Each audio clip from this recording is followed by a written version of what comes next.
My son sent me to prison for 2 years, blaming me for his wife's miscarriage, something I never did. Every month they came to visit me, standing behind that thick glass with fake tears in their eyes, but I always refused to see them. I spent 730 days staring at a concrete wall, planning this exact moment. Today the gates open. Today I breathe free air. And today is the day my son and his wife lose absolutely everything they thought they had stolen from me. Before I tell you how I dismantled their lives piece by piece, please like and subscribe to the channel. Let me know in the comments if you think family loyalty has a limit, because I found mine the hard way. My name is Elijah Freeman. I am 69 years old, and for the last 2 years I have been inmate number 8940. But before that, I was the CEO of Freeman Logistics, one of the largest black-owned transportation networks in Atlanta. I built an empire from a single rusty van. I raised a son alone after his mother passed. I gave him the world, and in return, he gave me a prison cell. The heavy steel gate buzzed loudly, a sound that had drilled into my skull for 24 months. It slid open slowly, grinding against the track. I stepped out into the blinding Georgia morning sun. The air tasted different out here. It tasted like gasoline and pine, but mostly it tasted like opportunity. I wasn't carrying much. Just a clear plastic bag with my release papers, a cheap toothbrush, and the clothes I was wearing the night I was arrested. A gray tracksuit that hung a little looser on me now. They thought prison would break me. They thought an old man near 70 would wither away in general population. They were wrong. I didn't sit in my cell and rot. I spent 2 years in the prison gym lifting iron until my muscles remembered the strength of my youth. I spent 2 years reading law books and managing my shadow accounts through the one person who stayed loyal. I wasn't walking out as a frail old victim. I was walking out as a predator who had been sharpening his claws. I scanned the parking lot. It was mostly empty except for a faded blue sedan parked near the exit. I recognized it immediately. It was my old family car, the one I had let Dante use for errands before everything went to hell. Dante was leaning against the hood. My son. 32 years old and still looking like a boy who waiting for his allowance. He was wearing a polo shirt that was too tight, trying to look successful, but the strain around his eyes gave him away. Beside him stood Victoria, my daughter-in-law, the woman whose lies had put handcuffs on my wrists. She was wearing a white sundress and a wide-brimmed hat, looking like she was dressed for a church picnic, rather than picking up a man she accused of assault. As soon as they saw me, they straightened up. The performance began immediately. Victoria brought her hands to her mouth, feigning emotional relief. Dante took a few steps forward, opening his arms wide as if we were old friends reuniting after a long vacation. "Dad," Dante called out, his voice cracking just enough to sound pathetic. "Dad, over here. We are so glad you are finally coming home. Home." The word hung in the humid air like a bad joke. I didn't break my stride. I kept my face completely neutral. No anger, no joy, no recognition. I looked right through them as if they were made of glass. I focused on the asphalt beneath my boots and the rhythm of my own heartbeat. Victoria stepped forward, trying to intercept me. Her eyes were wet with tears that I knew she could summon on command. "Dad, please," she said, her voice trembling. "We forgive you. We know it has been hard, but we are here to take care of you now. Let's just go home and be a family again." Forgiveness. She was offering me forgiveness for a crime she invented. The audacity was almost impressive. I didn't stop. I walked past them, leaving them standing there with their arms open, embracing nothing but the empty air. Dante's confusion turned into panic. He jogged to catch up to me, reaching out to grab my shoulder. "Dad, wait. Where are you going? The car is right there. You don't have to walk. We kept your room exactly how you left it." I stopped then. I didn't turn my body, just my head. I looked at his hand on my shoulder until he pulled it back like he had touched a hot stove. His eyes searched mine, looking for the father who used to sign checks without asking questions, the father who used to fix his messes. That father died in cell block D. I didn't say a word. I just turned my gaze toward the main road. At that exact moment, a low hum vibrated through the pavement. A car turned the corner, gliding toward us like a shark through dark water. It was a Bentley Flying Spur, deep black with tinted windows. It looked out of place in front of a correctional facility, a diamond sitting in the mud. Dante and Victoria froze. They watched as the luxury car rolled to a smooth stop right in front of me. The driver's door opened and a tall man in an impeccable charcoal suit stepped out. It was Strickland, my attorney, my right hand. The only man who knew where all the bodies were buried, figuratively speaking. He walked around the car, ignoring Dante and Victoria completely. He opened the rear door for me and nodded, his face grim and professional. "Mr. Freeman Strickland," said his voice deep and steady. "Welcome back, sir," Dante sputtered. "Strickland. What is this? Why are you here? We are taking my dad home. We are his family. You are just a lawyer." Strickland didn't even blink. He looked at me, waiting for my command. I tossed my plastic bag of prison belongings onto the leather seat and climbed in. The interior smelled of expensive leather and conditioned air, a stark contrast to the sweat and mildew I had lived in for 2 years. Dante rushed the car, grabbing the top of the open door before Strickland could close it. He leaned in, his face flushed with a mix of anger and fear. "Dad, you can't just leave with him. You are not thinking clearly. Prison messes with your head. We have power of attorney. We are your legal guardians. You have to come with us to the estate." The estate. That's what they called my house. The house I bought with my blood and sweat. The house they had been living in like parasites while I slept on a steel cot. I finally spoke. My voice was raspy from disuse, but it was cold hard as granite. "Let go of the door, Dante. Dad, listen to me," Dante pleaded, his eyes darting to Victoria, who was now standing nervously behind him. "We are doing this for you. You need rest. You need to come home." I leaned back into the soft leather seat and looked him dead in the eye. "Home," I repeated slowly, letting the word roll around my mouth. "You mean the house on Peachtree Battle Avenue?" "Yes," Dante said, relieved. They said, "Yes, home." I let a small, dry smile touch my lips. It wasn't a nice smile. "I don't have a home to go to with you, Dante," I said calmly. "And if you check your mail today, you will realize you don't have one either." Dante frowned, confusion wrinkling his forehead. "What are you talking about?" I nodded to Strickland. He closed the door firmly, forcing Dante to step back. The window rolled up, sealing me inside the quiet luxury of the Bentley. I watched them through the tinted glass. Dante was shouting something, mouthing words I couldn't hear, while Victoria clutched her purse, looking terrified. "Drive," I told Strickland. The Bentley pulled away, leaving my son and his wife in a cloud of dust, standing next to a rusted sedan in a prison parking lot. As we merged onto the highway, the silence in the car was heavy but comfortable. Strickland glanced at me through the rear-view mirror. "Did you want to stop for food, sir?" Strickland asked. "No," I said. "I'm not hungry. Tell me the status." Strickland kept his eyes on the road. "The transfer is complete. The trust they thought they had access to has been dissolved. We moved the assets into the blind trust 48 hours before your sentencing, just as you instructed. They have been drawing from a dummy account I set up, and the house I asked." Strickland allowed himself a small smirk. "The bank foreclosed on the mortgage at 9 this morning. Since you stopped making the payments from the main account, the debt piled up. Technically, they are trespassing as of right now. But since you secretly bought the debt from the bank through the shell company, you are now the owner of the foreclosure. You are their landlord, Mr. Freeman, and you are evicting them." "Good," I said, closing my eyes.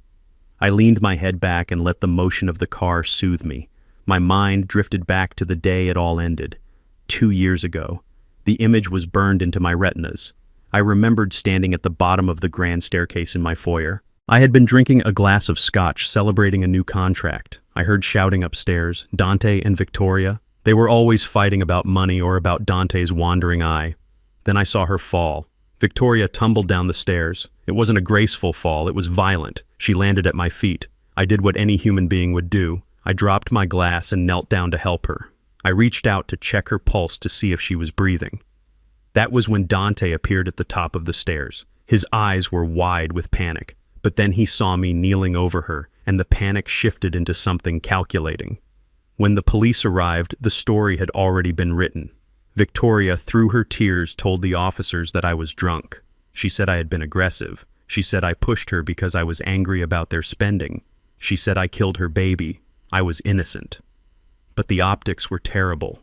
A wealthy, older black man, a young white daughter-in-law, a miscarriage, and a son who backed up her story with tears in his eyes. My lawyer at the time, who I later found out was in debt to Dante's bookie, told me to take a plea deal. I fired him. I fought it. But the jury saw a grieving mother and a confused son. They didn't see the truth. They didn't see that Victoria had bruises on her arms that were days old. They didn't know that Dante had a mistress who was threatening to expose him. They didn't know that the baby, if there even was a baby, was the only leverage Victoria had to keep Dante from leaving her. They sent me away for 2 years. Aggravated assault. I opened my eyes, snapping back to the present. The Bentley was cruising down the highway, but we weren't heading toward my old neighborhood. "Where are we going?" Strickland asked, breaking the silence. "The Four Seasons. I booked the penthouse suite for the month." "Excellent choice, sir." I looked out the window at the Atlanta skyline. It hadn't changed much, but I had. I used to think family was everything. I used to think that blood was a bond that couldn't be broken. I was a fool. Blood is just biology. Loyalty is a choice. And betrayal is an act of war. Strickland handed me a tablet. "Here's the surveillance report from the last week." I took the device and swiped through the photos. My blood boiled, but my face remained cold. There were pictures of Dante and Victoria throwing a party at my house just 3 days ago. Champagne bottles everywhere. Strangers sleeping on my custom Italian sofas. Victoria was wearing my late wife's jewelry. A diamond necklace I had given my wife for our 30th anniversary hung around Victoria's neck while she laughed with a drink in her hand. They were celebrating. They thought I would come out of prison broken and ashamed. They thought they could manipulate me into a nursing home, declare me incompetent, and take control of the empire I built. They thought the old Elijah Freeman was coming home. They didn't realize that Elijah Freeman died in that cell. The man sitting in this Bentley was someone else entirely. "Strickland," I said, zooming in on a photo of Dante laughing with a group of friends. "Yes, sir. Cancel Dante's credit cards, all of them, even the emergency ones, and report the Porsche Victoria is driving as stolen. It's in my name, isn't it?" "Technically, yes, sir. It belongs to the company fleet." "Then report it. I want her pulled over before the sun goes down." Strickland nodded, pulling out his phone to make the call. "Consider it done." I watched the city pass by. I knew exactly what they were doing right now. They were probably racing back to the house, trying to figure out what happened, trying to get into the safe, trying to call the bank. They would find the codes changed. The locks were about to be changed too. The doctor's report from the prison had been clear. I was physically fit, mentally sharp, and medically sound. But Dante had spent the last 6 months telling everyone I was losing my mind. He was setting the stage for a conservatorship. He wanted to be my guardian. He wanted to lock me away in a facility where he could visit once a year while he spent my millions. I tapped the screen of the tablet, opening the financial app. I watched the numbers. The transfer I initiated 3 days ago was complete. The accounts Dante had access to were now showing a balance of 0, not a single cent. I imagined the look on his face when his card got declined for the first time. It would be a small victory, but a sweet one. This was just the beginning. I had a list. Dante, Victoria, the judge who sentenced me, the former lawyer who sold me out, and Candace, the mistress who started this whole mess. I wasn't just going to take my money back. I was going to take their reputation, their freedom, their future. The Bentley turned into the driveway of the Four Seasons.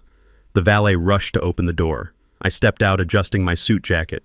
It felt good to wear high-quality wool again. As I walked into the lobby, my phone buzzed. It was a text from Dante. "Dad, please pick up. We are at the house. The locks aren't working. What is going on? Call me. We are worried about you." I looked at the message and deleted it. Worried. They should be worried. I walked to the elevator, ready to begin the first night of the rest of my life. Tonight I would sleep on Egyptian cotton sheets. Tonight they would sleep in a motel if they could afford it.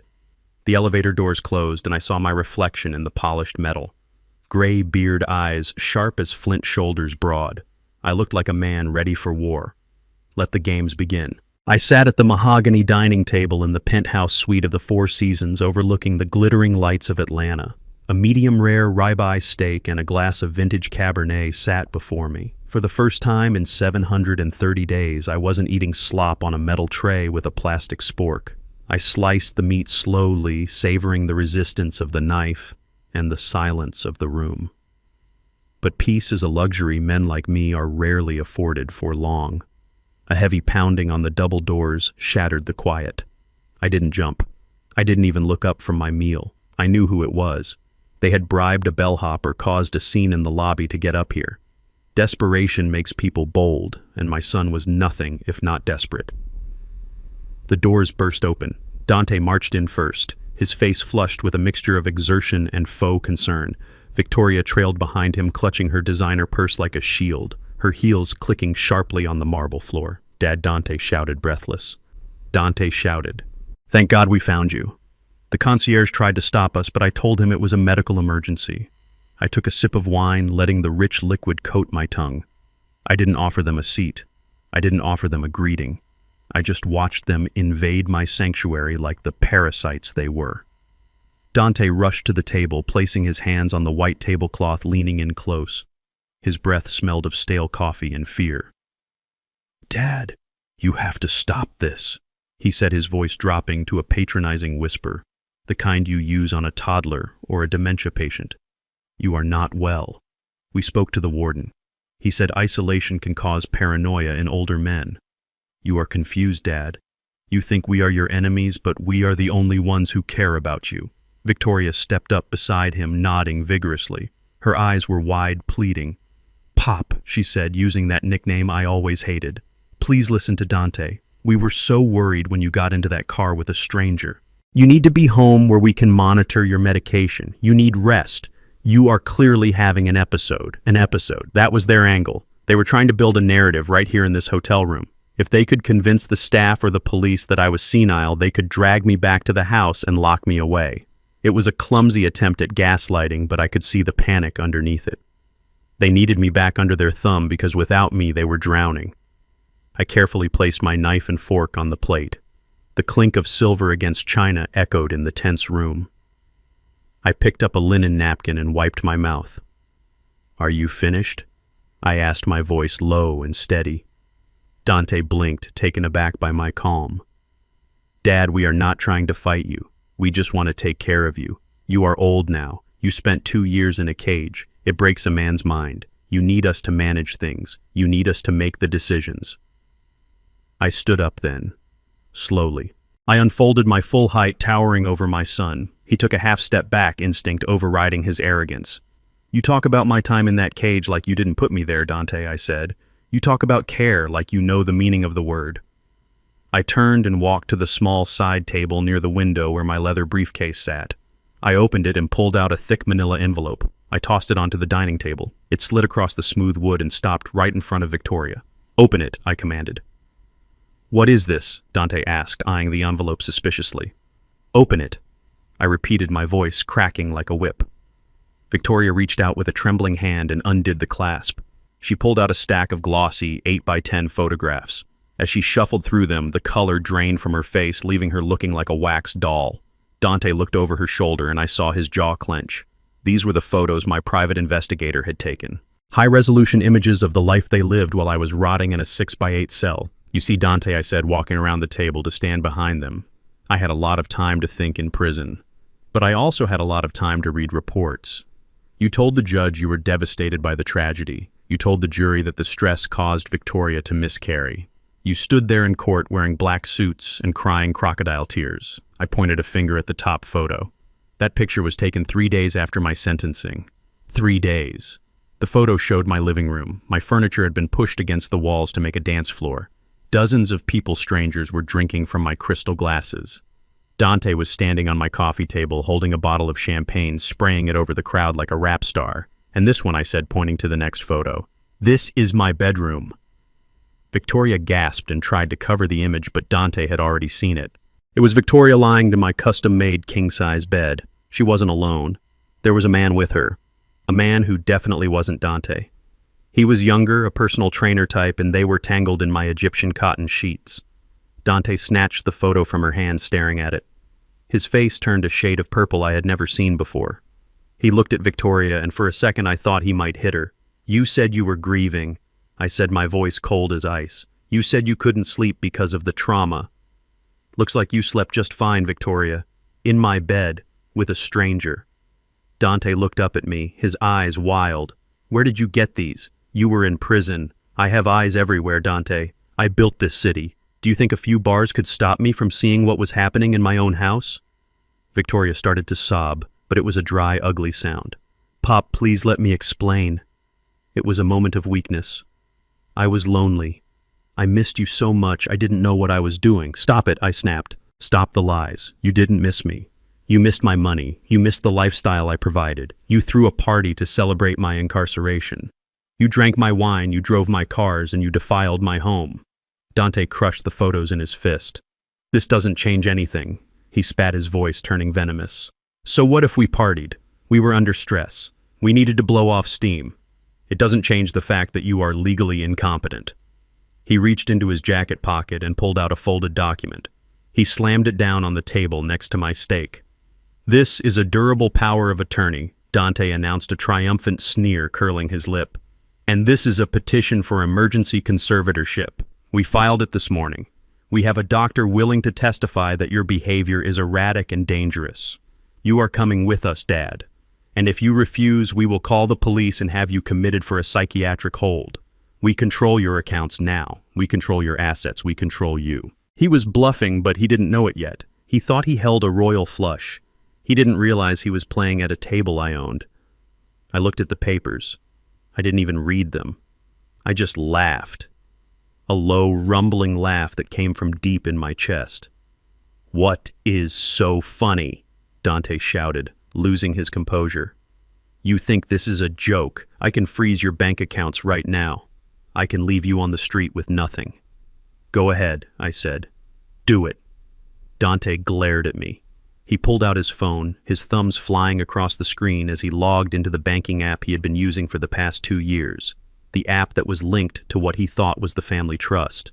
I watched him. I watched the confidence drain from his face drop by drop.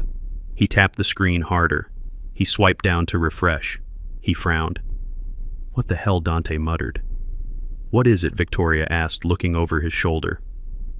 "It says 0, Dante whispered. He looked up at me, panic starting to set in.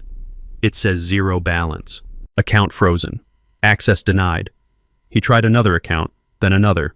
Same result. Access denied. Insufficient funds. Account closed.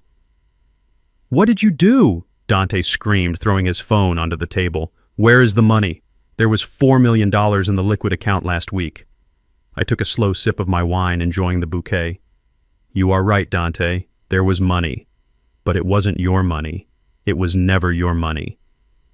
I set the glass down and leaned forward, resting my knuckles on the table. "Did you really think I went into that trial blind?" I asked. "Did you think I didn't see the sharks circling? 3 days before the verdict, while you were busy picking out your outfit for court, I had a meeting with Strickland. I walked over to the window looking out at the city I loved. I created a blind trust, Dante. Do you know what that is?" Dante shook his head, mute with shock. "It means I transferred legal ownership of everything Freeman Logistics, the real estate, the investment portfolios, the offshore accounts, into a trust administered by a third party. I gave up control so that you couldn't take it. I turned back to face them. The account you have been draining for the past 2 years, the one you used to buy that Porsche for Victoria and pay for your parties. That was a dummy account. I left just enough in there to keep you fat and happy to let you hang yourselves. I wanted to see what you would do when you thought no one was watching. And you didn't disappoint. But today," I continued, my voice hardening, "today the dummy account was closed, the blind trust is active, and the beneficiary of that trust is me. Not you, not your wife, me." Dante looked at his phone again as if hoping the numbers would magically reappear. But they wouldn't. "You can't do this," he stammered. "We have expenses. The mortgage on the house is due, the car payments, the club memberships." "Not my problem," I said. "And that power of attorney you are waving around? It is useless. It applies to my personal assets. I have no personal assets, Dante. I own nothing on paper. The trust owns it all. And you have no authority over the trust." Victoria let out a small whimper. "But Dante, the credit cards. I tried to use the black card at the gas station on the way here. It was declined." I smiled. "Of course it was. I canceled them all this morning. You are holding plastic scrap." Dante looked like he was about to vomit. He slumped into one of the dining chairs, the fight draining out of him. "Dad," he said, his voice trembling, "you can't leave us with nothing. We are your family. Family." I repeated the word, tasting like ash. Family doesn't frame their father for a crime he didn't commit. Family doesn't sleep with strangers in their father's bed while he sleeps on concrete. I walked to the door and opened it wide. Get out. Dad, please. Dante begged, tears actually forming in his eyes now. We have nowhere to go. The house belongs to the bank now, I interrupted. Or rather, it belongs to the holding company that bought the debt this morning, which happens to be owned by the trust. You have 24 hours to vacate the premises before the sheriff arrives to throw your things on the lawn. Victoria stared at me with pure hatred. You planned this. You planned this whole thing. You are a monster. I am a man who learned to survive, I said. Now get out of my suite before I call security and have you removed for trespassing. And trust me, I don't think you want another police report on your record. Not with what is coming next. Dante stood up slowly, looking defeated. He grabbed Victoria's arm and dragged her toward the door. As he passed me, he stopped. This isn't over, Dad, he hissed. We will fight this. I looked him in the eye and saw the fear behind the threat. I know it's not over, Dante, I said softly. It's just beginning. I slammed the door behind them and locked it. The sound of the lock clicking into place was the most satisfying sound I had heard in years. I went back to the table and sat down. My steak was cold, but I didn't care. I picked up my fork and took a bite. It tasted like victory. They thought they could break me. They thought they could take everything I built. They didn't understand that you can't rob a man who is already prepared to lose it all just to see you fall. I pulled out my phone and dialed Strickland. It's done, I said. They know about the money. Good, Strickland replied. The sheriff is scheduled for tomorrow morning at 8 a.m. Make sure the media is there, I said. I want the neighbors to see. I want everyone to see. Understood, sir? I hung up and poured myself another glass of wine. The first battle was won, but the war for my name and my legacy was far from over. Tomorrow, I would take back my house. And after that, I would take back my truth. The morning sun hit the manicured lawns of Buckhead with a deception of peace. It was 8 o'clock in the morning. The birds were singing and the sprinklers were hissing rhythmically. From the back seat of my Bentley parked a block away, I watched the patrol cars roll up to the driveway of what used to be my home. I adjusted my cufflinks. They were gold engraved with my initials. Small details matter when you are dismantling a life. Beside me, Strickland was reviewing the eviction order one last time. It is time, Sir Strickland said. I nodded. Let the sheriff do his job first. I want to see them squirm before I step onto the stage. Sheriff Miller was a good man. We had fished together for 20 years. He was the one who arrested me 2 years ago, and I saw the pain in his eyes when he put the cuffs on. He knew something was wrong then, but he had to follow the law. Today he was following the law again, but this time the law was on my side. I watched Miller walk up the stone path to the front door. He adjusted his hat and pounded on the heavy oak wood. It took a moment. Then the door swung open. Dante stood there. He was wearing silk pajamas I had paid for, and he looked like he had barely slept. I could see the confusion on his face from here. He was shouting, waving his hands. Then Victoria appeared behind him, wrapped in a robe, looking disheveled and frightened. Miller handed Dante a piece of paper. Dante swatted it away. The paper fluttered to the ground. That was a mistake. You do not disrespect a man with a badge on your front porch, especially when you are trespassing. I tapped the driver's shoulder. Take us in. The Bentley rolled forward silently, gliding up the driveway just as Dante's voice escalated to a scream that echoed through the neighborhood. This is my father's house, Dante yelled, his voice cracking with entitlement. I have power of attorney. You cannot kick us out. We have rights. We are the victims here. Miller remained calm, his hand resting near his belt. Son, you have no rights to this property. The bank foreclosed on this house yesterday afternoon. You were served notice via email and certified mail. You ignored it. Now you are trespassing. The bank.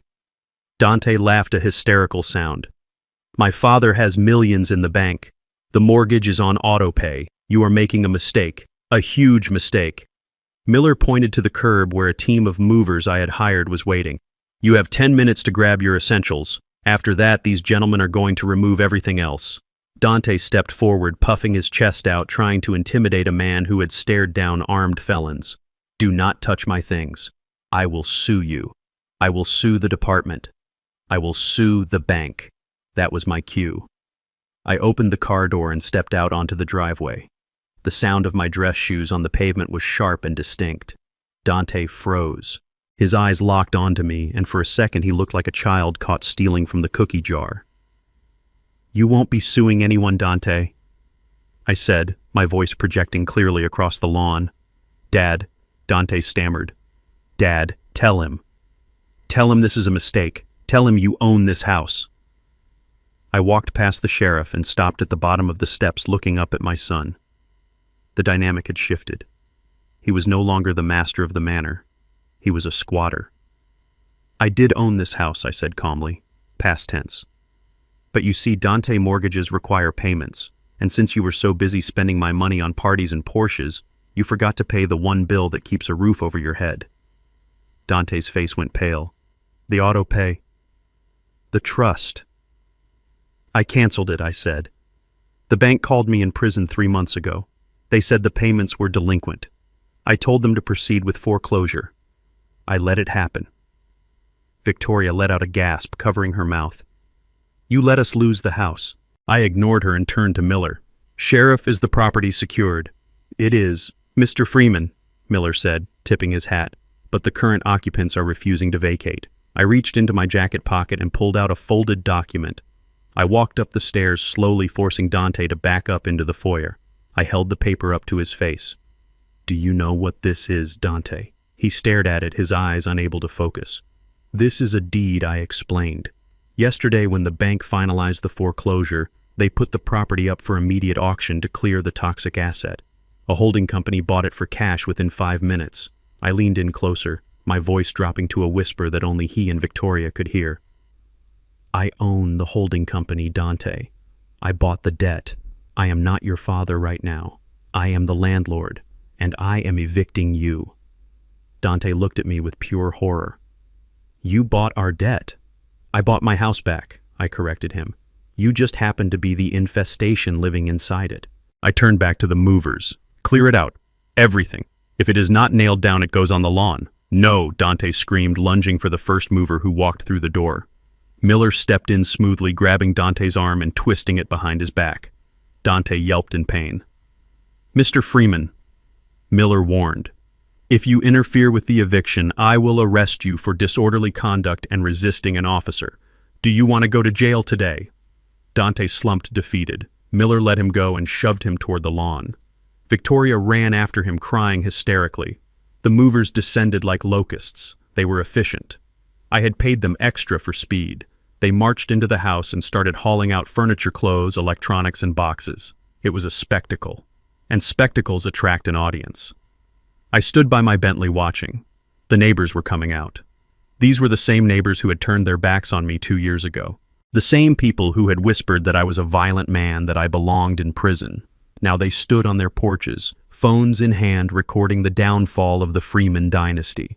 Mrs. Gable from across the street was live streaming. I could see her holding her phone up, narrating the scene to her Facebook friends. "Look at this," she was probably saying. "The son is being thrown out. Elijah Freeman is back." Dante and Victoria stood by the mailbox, watching their life pile up on the grass. My custom leather sofa landed with a thud. Boxes of Victoria's designer shoes were dumped out, spilling red bottoms onto the dirt. A flat-screen television was leaned precariously against a lamppost. It was humiliating. It was raw. It was public. Victoria was screaming at the movers, trying to grab dresses as they walked by. "Careful, that is silk, you idiots." One of the movers, a big man with a beard, ignored her and tossed a bundle of clothes onto a pile of wet leaves. Dante was pacing, running his hands through his hair. He looked at the neighbors. "Stop filming," he shouted. "Stop looking at us. This is illegal. This is harassment." I walked over to the edge of the lawn near where Mrs. Gable was recording. I wanted to make sure the angle was right. I wanted the world to see this. "Dad," Dante yelled, seeing me. "Stop them, please. Everyone is watching." "That is the point, son," I said. "You wanted to be the man of the house. You wanted the attention. Now you have it." I signaled the foreman of the moving crew. "Bring out the master bedroom contents." They brought out the mattress, the same mattress Victoria had been sleeping on with her lovers. They dragged it across the asphalt driveway. Then came the drawers. They dumped the contents of the nightstands into a heap. I walked over to the pile of personal items. Dante and Victoria were too busy arguing with the sheriff to notice me. I saw a manila envelope sticking out of a box of Dante's things. I knew what was inside, because I had placed it there myself 5 minutes before the movers arrived, sneaking it into a box while chaos reigned. I picked it up. It was labeled medical records. I pretended to inspect it. I acted as if I was checking to see if it was something of mine, something I should keep. "What is this?" I said loud enough for the camera phones to pick up. I opened the envelope and pulled out a glossy sheet of paper. It was an ultrasound image, a black and white picture of a fetus. Dante turned around, hearing my voice. He saw the paper in my hand. His eyes went wide, not with recognition, but with confusion. "Give me that," he said, rushing over. "That is private." I looked at the ultrasound. Then I looked at the date stamped in the corner. "This is dated 6 months ago, Dante," I said, my brow furrowing in mock confusion. "Victoria hasn't been pregnant for 2 years, not since the incident." Victoria froze. She looked at Dante. "What is he talking about, Dante?" I let the ultrasound slip from my fingers. It fluttered to the ground, landing face up on the grass. The camera phones zoomed in. Dante lunged for it, snatching it up. "It is nothing," he stammered. "It is old. It is a mistake." But Victoria had seen it. She snatched it from his hands. Her eyes scanned the image. "This isn't mine," she whispered. Her voice was trembling. "This isn't my name on the top." "Who is Candace?" The name hung in the air. Candace.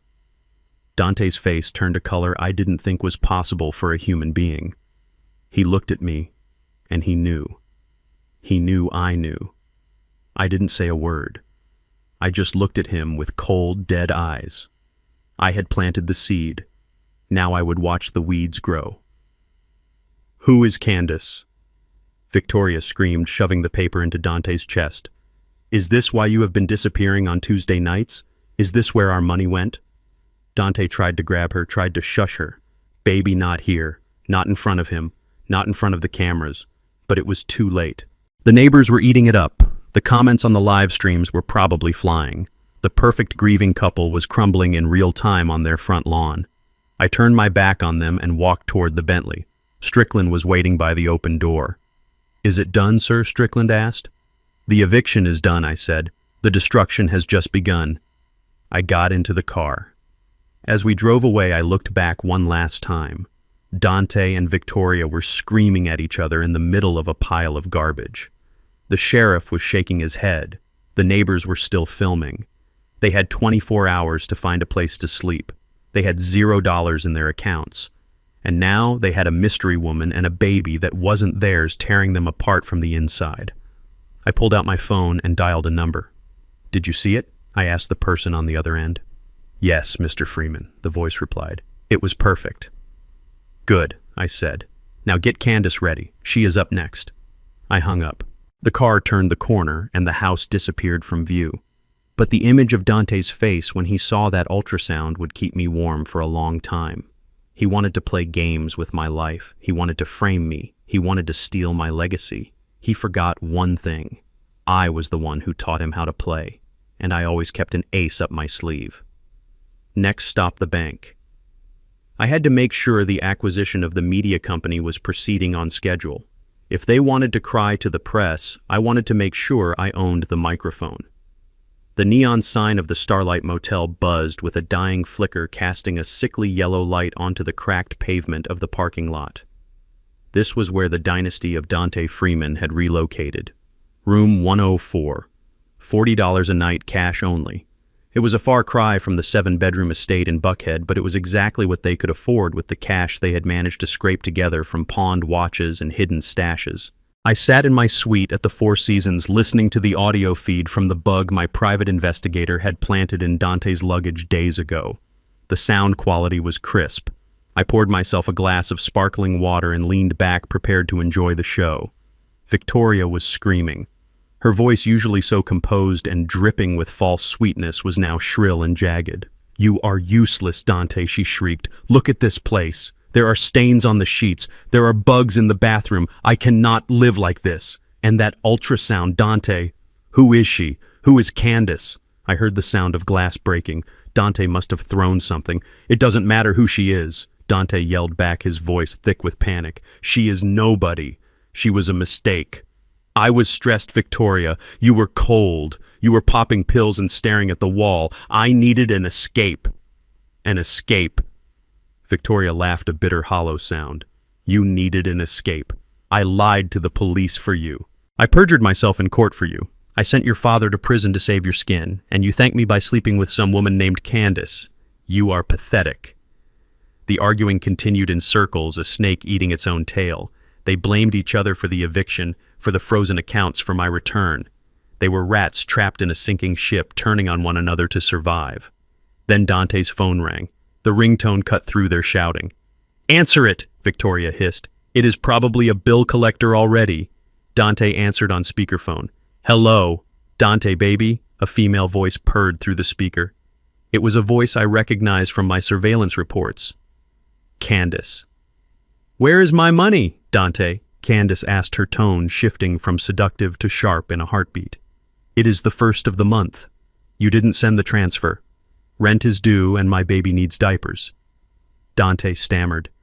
Candace, listen. There has been a complication. My accounts are temporarily frozen. It is a banking error. I just need a few days. I don't have a few days, Candace snapped. And I saw the news, Dante. I saw your daddy kicking you out of that big house. I saw your wife crying on the lawn. It doesn't look like a banking error to me. It looks like you are broke. Dante tried to interrupt, but she cut him off. If I don't have $5,000 by tomorrow night, Dante, I am going to the press. I am going to tell them everything. I am going to tell them about our Tuesday nights. I am going to tell them about the baby. And I might just tell them what you said about your wife's accident 2 years ago. Dante went silent. The threat hung in the mildewed air of the motel room. Don't do that, Candace, Dante pleaded, his voice dropping to a whisper. Please. I will get you the money. I promise. Just give me 24 hours. You have until noon tomorrow, Candace said, or I burn your world down. The line went dead. I took a sip of my water. Dante was cornered. He had no money. He had no allies. And now he had a mistress threatening to expose the one secret that could send him to prison for life. I wondered what a desperate man would do. I didn't have to wait long to find out. Whatever shred of dignity my son had left evaporated in that motel room. I listened as the silence stretched out, followed by the sound of Dante pacing the cramped floor. The cheap carpet must have muffled his footsteps, but I could hear his heavy breathing. We need money, Victoria said, her voice devoid of emotion. We need cash fast. I know, Dante snapped. I am thinking. He was quiet for a moment. Then I heard it. The spark of a terrible idea. Candace, he muttered. What about her? Victoria asked. She is our way out, Dante said, his voice gaining a manic energy. She is the solution. Dad is back right. He is playing the hard man, but I know him. He has a savior complex. He always wants to be the hero, the protector of the broken. What are you talking about? Victoria asked. We use Candace, Dante explained. I will call her back. I will tell her the truth that I am broke, but I will give her a better offer. I will tell her to go to Dad. Go to Elijah. Victoria scoffed. He will eat her alive. No, he won't, Dante insisted. Not if she plays it right. She goes to him as a victim. She tells him I lied to her too. She tells him I manipulated her, that I left her destitute with a child. Dad hates me right now. If she goes in there crying about how I ruined her life, he will eat it up. He will give her money just to spite me. He will write her a check to help the poor single mother abandoned by his evil son. And then what? Victoria asked. Then she splits it with us, Dante said. We tell her to ask for $50,000, enough to relocate. She gives us half we get out of this hole and she disappears. I shook my head slowly in my hotel suite.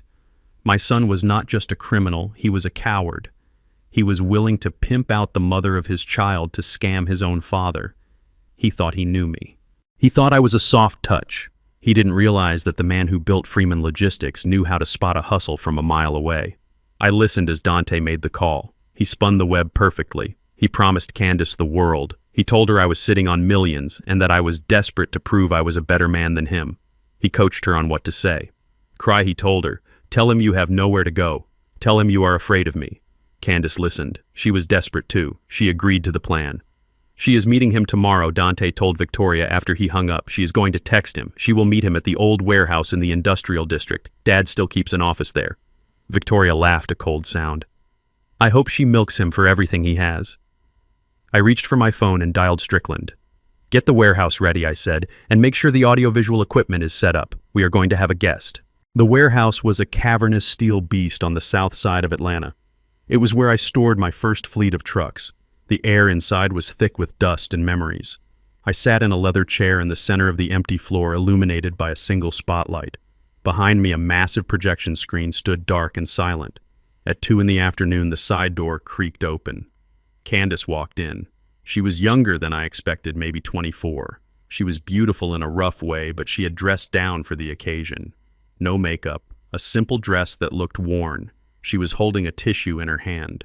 She spotted me and hesitated. The atmosphere was intimidating, designed to make her feel small. I didn't stand up.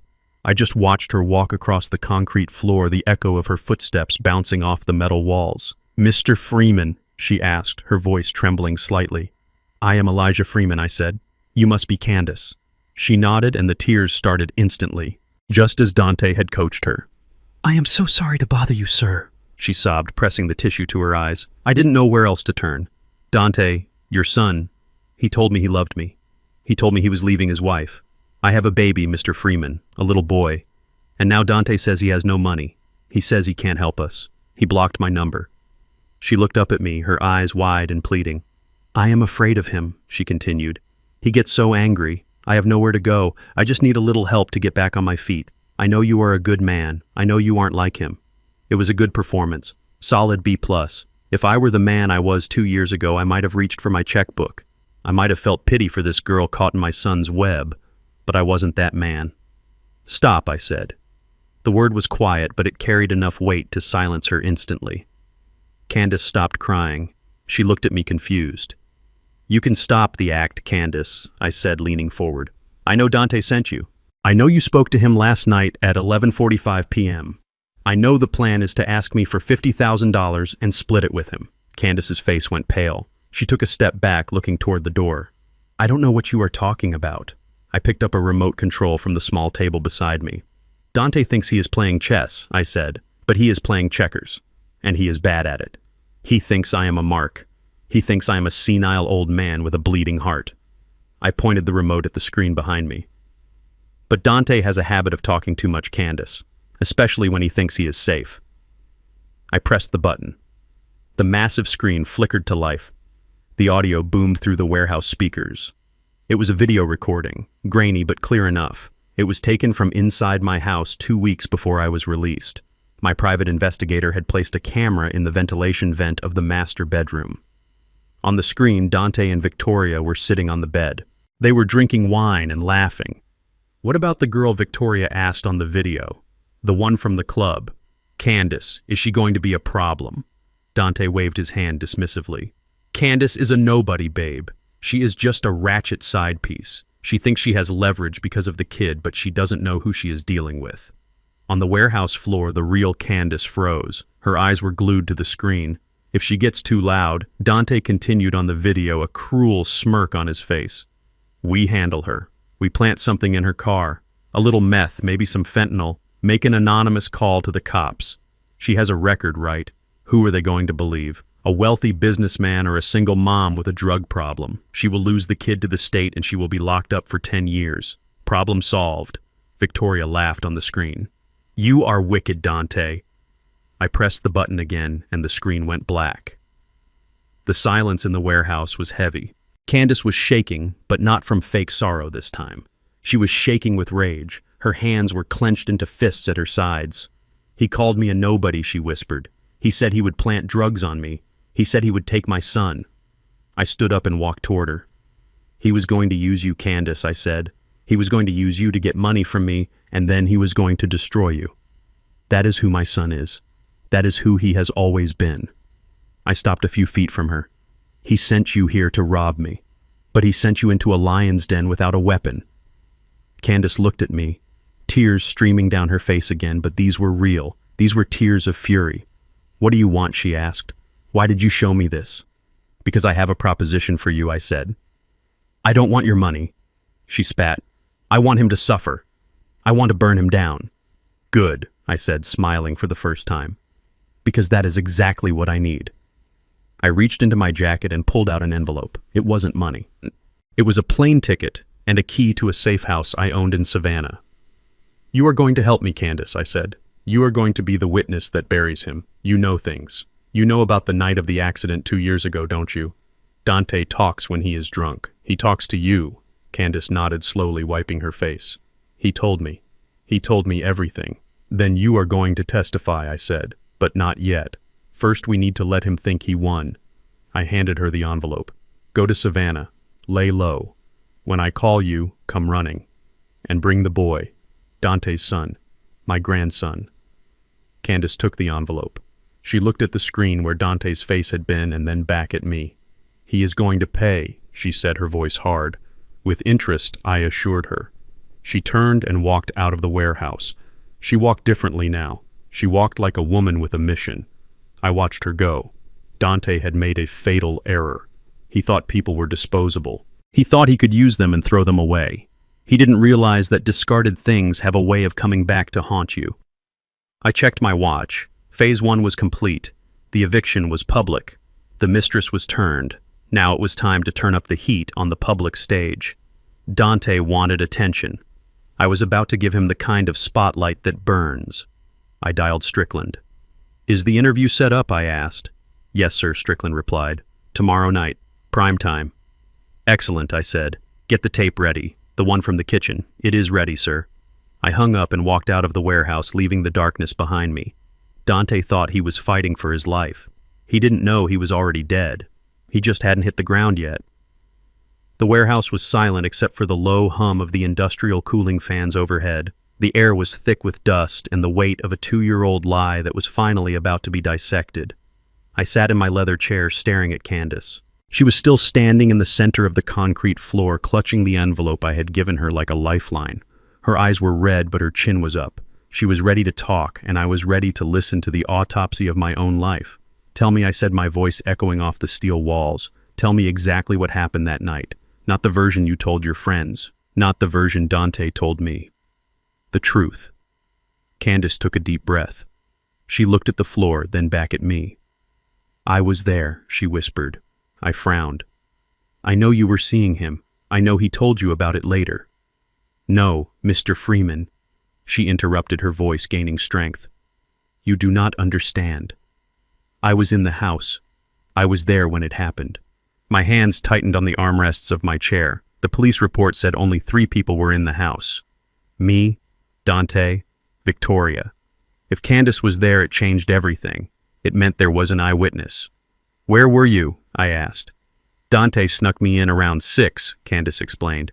Victoria was supposed to be at a charity gala in Buckhead. You were in your study drinking your evening scotch. Dante brought me in through the garage. We were in the guest room downstairs. I listened, my blood running cold. My son had brought his mistress into my home while his wife was out and I was down the hall. The disrespect was visceral. Then we heard the front door open. Candace continued. It was early. Victoria came home because she forgot her purse. Dante panicked. He shoved me into the hallway closet, the big one under the grand staircase. He told me to stay quiet no matter what. I leaned forward. Go on. I heard them arguing, Candace said. It started small. Victoria found a receipt in his jacket pocket, a receipt for a bracelet he bought me. She started screaming. She was yelling that she knew he was cheating, that she was going to leave him and take half the money. I remembered the shouting. In my memory, it was a muffled noise like listening to a radio underwater. I had felt heavy that night. Unnaturally heavy. She was threatening to expose him, Candace said. She said she was going to tell you everything. She said you would cut him off if you knew how he was spending company funds on women. That was true. I would have. Dante knew my code. Infidelity was a weakness I did not tolerate, and theft was a sin I punished. They moved out into the hallway, Candace said. I was watching through the slats in the closet door. They were right in front of me. Victoria was running up the stairs trying to get away from him. She was crying. She said she was going to pack a bag. And then I asked. Dante chased her, Candace said. He grabbed her arm halfway up the stairs. He was furious. He looked like a different person. He told her she wasn't going anywhere. He told her she wasn't going to ruin him. I closed my eyes, picturing the staircase, the marble steps, the iron railing. She slapped him, Candace said. It was a hard slap, and then she tried to pull away. She shouted that she was pregnant. She screamed it. She said, I am carrying your child and I am leaving you. This was the part that had haunted me. The baby. The grandchild I never met. The life I was accused of extinguishing. Dante didn't care, Candace said. He laughed at her. He said he didn't want a baby with her. He said she was just a meal ticket. And then he did it. Did what I asked, my voice low. He pushed her. The words hung in the air. He didn't slip, Candace said firmly. He didn't try to grab her. He placed both hands on her shoulders and he shoved her backward with everything he had. I opened my eyes. I stared at the girl who had watched my daughter-in-law fall. She tumbled backward, Candace said, tears streaming down her face now. It was loud. Her head hit the railing. Then the steps. She rolled all the way down and landed on the marble floor right in front of the closet door. She wasn't moving. There was blood. I let out a breath I didn't know I was holding. It wasn't an accident. It was attempted murder. My son had tried to kill his wife. Dante froze at the top of the stairs. Candace continued. He looked terrified. He thought she was dead. He started coming down, slowly shaking. And then the study door opened. That was me. You came out, Candace said. You looked stumbling. You were holding your glass, but you dropped it. You walked over to her. You knelt down. You were calling her name, but your words were slurring. You looked drunk, Mr. Freeman. Really drunk. I wasn't drunk, I said. I had one glass. I know, Candace said. Because earlier when we were in the guest room, Dante went to the kitchen. He told me he put something in your decanter. He said he needed you to sleep so he could sneak me out later. He crushed up 3 sleeping pills and put them in your scotch. Rage flared in my chest. A cold, sharp rage. I hadn't just been framed, I had been drugged. My own son had poisoned me to facilitate his affair, and that poison had made me the perfect scapegoat. You were trying to help her, Candace said. You were checking her pulse, you were trying to lift her head, but you were swaying. You couldn't focus. And then what happened, I asked. Victoria woke up, Candace said. She started moaning. She saw you hovering over her. She was confused. She was in pain. And then Dante was there. Candace paused, wiping her hands on her dress. Dante looked at you kneeling there, confused and drugged. Then he looked at Victoria. And I saw the change in his eyes. He stopped being scared and started calculating. He knelt down beside you. He looked at Victoria and said, Dad did this. Dad was drunk. He pushed you. I slammed my fist onto the armrest. The audacity, the quick-thinking evil of it. He saw an opportunity to save his own skin, and he took it without hesitation. Victoria looked at him. Candace continued. She looked at Dante and she knew he was lying. I saw it in her face. She remembered him pushing her. But then she looked at you. Then she looked back at Dante. And she made a choice, I said. She made a choice, Candace agreed. She realized that if Dante went to jail for assault, she would be the wife of a convict. She would lose the status. She would lose the money. But if you went to jail, if I went to jail, Dante got control, I finished. Exactly, Candace said. She grabbed Dante's hand. She looked him in the eye and she nodded. She whispered, Help me up. They stood up together, leaving you on the floor, Candace said. You were trying to stand, but you couldn't. You passed out right there next to the blood. Dante called the police. He was crying on the phone, screaming that his father had gone crazy, that you had killed his baby. I sat in silence, absorbing the full weight of the betrayal. It wasn't just Dante. It was a partnership. A conspiracy born in blood and sealed with a lie. They had looked at my unconscious body and decided I was worth more to them in a cage than as a father. And you, I asked, looking at Candace. You were in the closet. I was terrified, Candace said. I thought if I came out, he would kill me too. I stayed in there for 3 hours. The police came. The paramedics took Victoria. They handcuffed you and dragged you out. You were barely conscious. When did you leave? After everyone was gone, Candace said. Dante stayed behind to secure the house. He opened the closet door. He looked at me. He had my phone in his hand. He had taken it while I was hiding. He told me that if I ever told anyone what I saw, he would kill me. Candace said, her voice trembling. He said he would pin it on me. He said he would tell the police I broke in and pushed her. Who would they believe? The grieving son or the mistress hiding in the closet? I nodded. It was a classic Dante move. Bully the weak to protect the strong. So I ran, Candace said.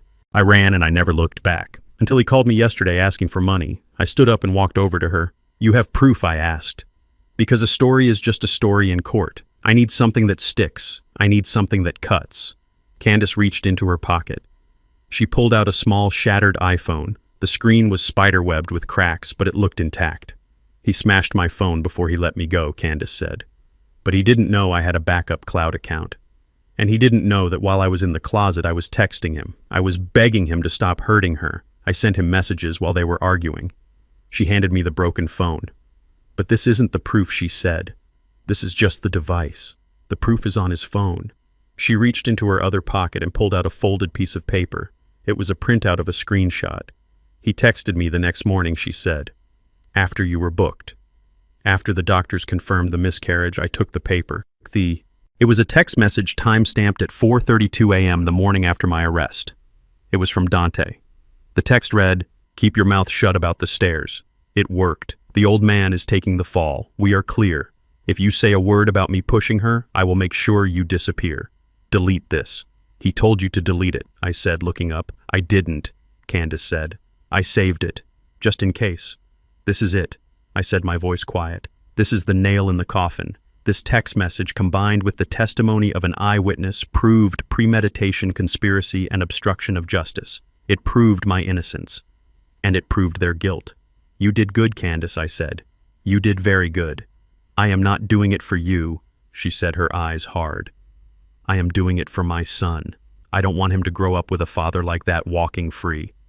He won't walk free, I promised. He won't even crawl. I took the paper and the phone. I handed them to Strickland, who had stepped out of the shadows. Process these, I ordered. Get them authenticated. Get the metadata. I want this bulletproof. Yes, sir, Strickland said, taking the evidence with a reverence usually reserved for religious artifacts.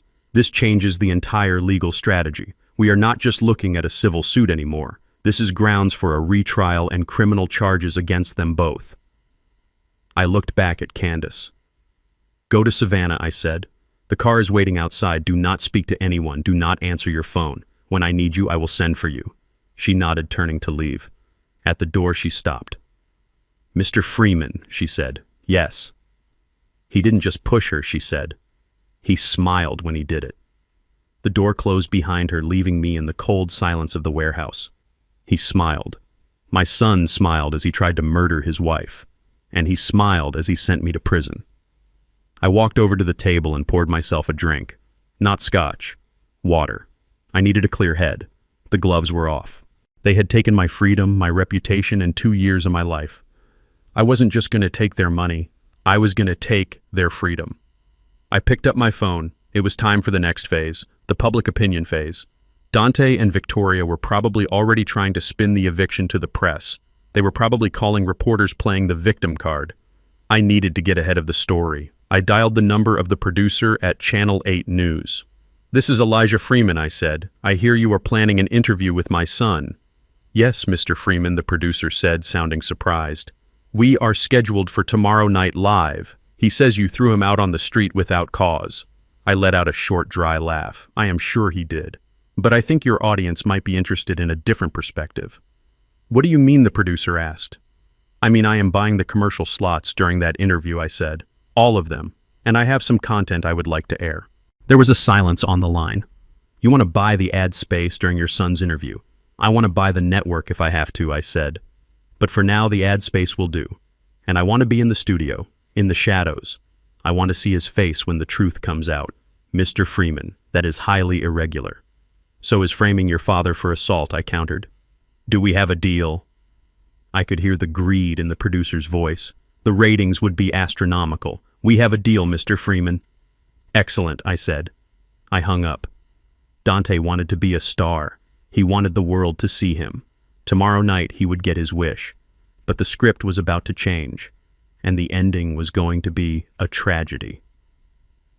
The 60-inch television screen in my hotel suite was bright with the image of a crying woman. It was Victoria. She was sitting on a beige couch in the studio of the Morning Atlanta show, clutching a tissue like it was a lifeline.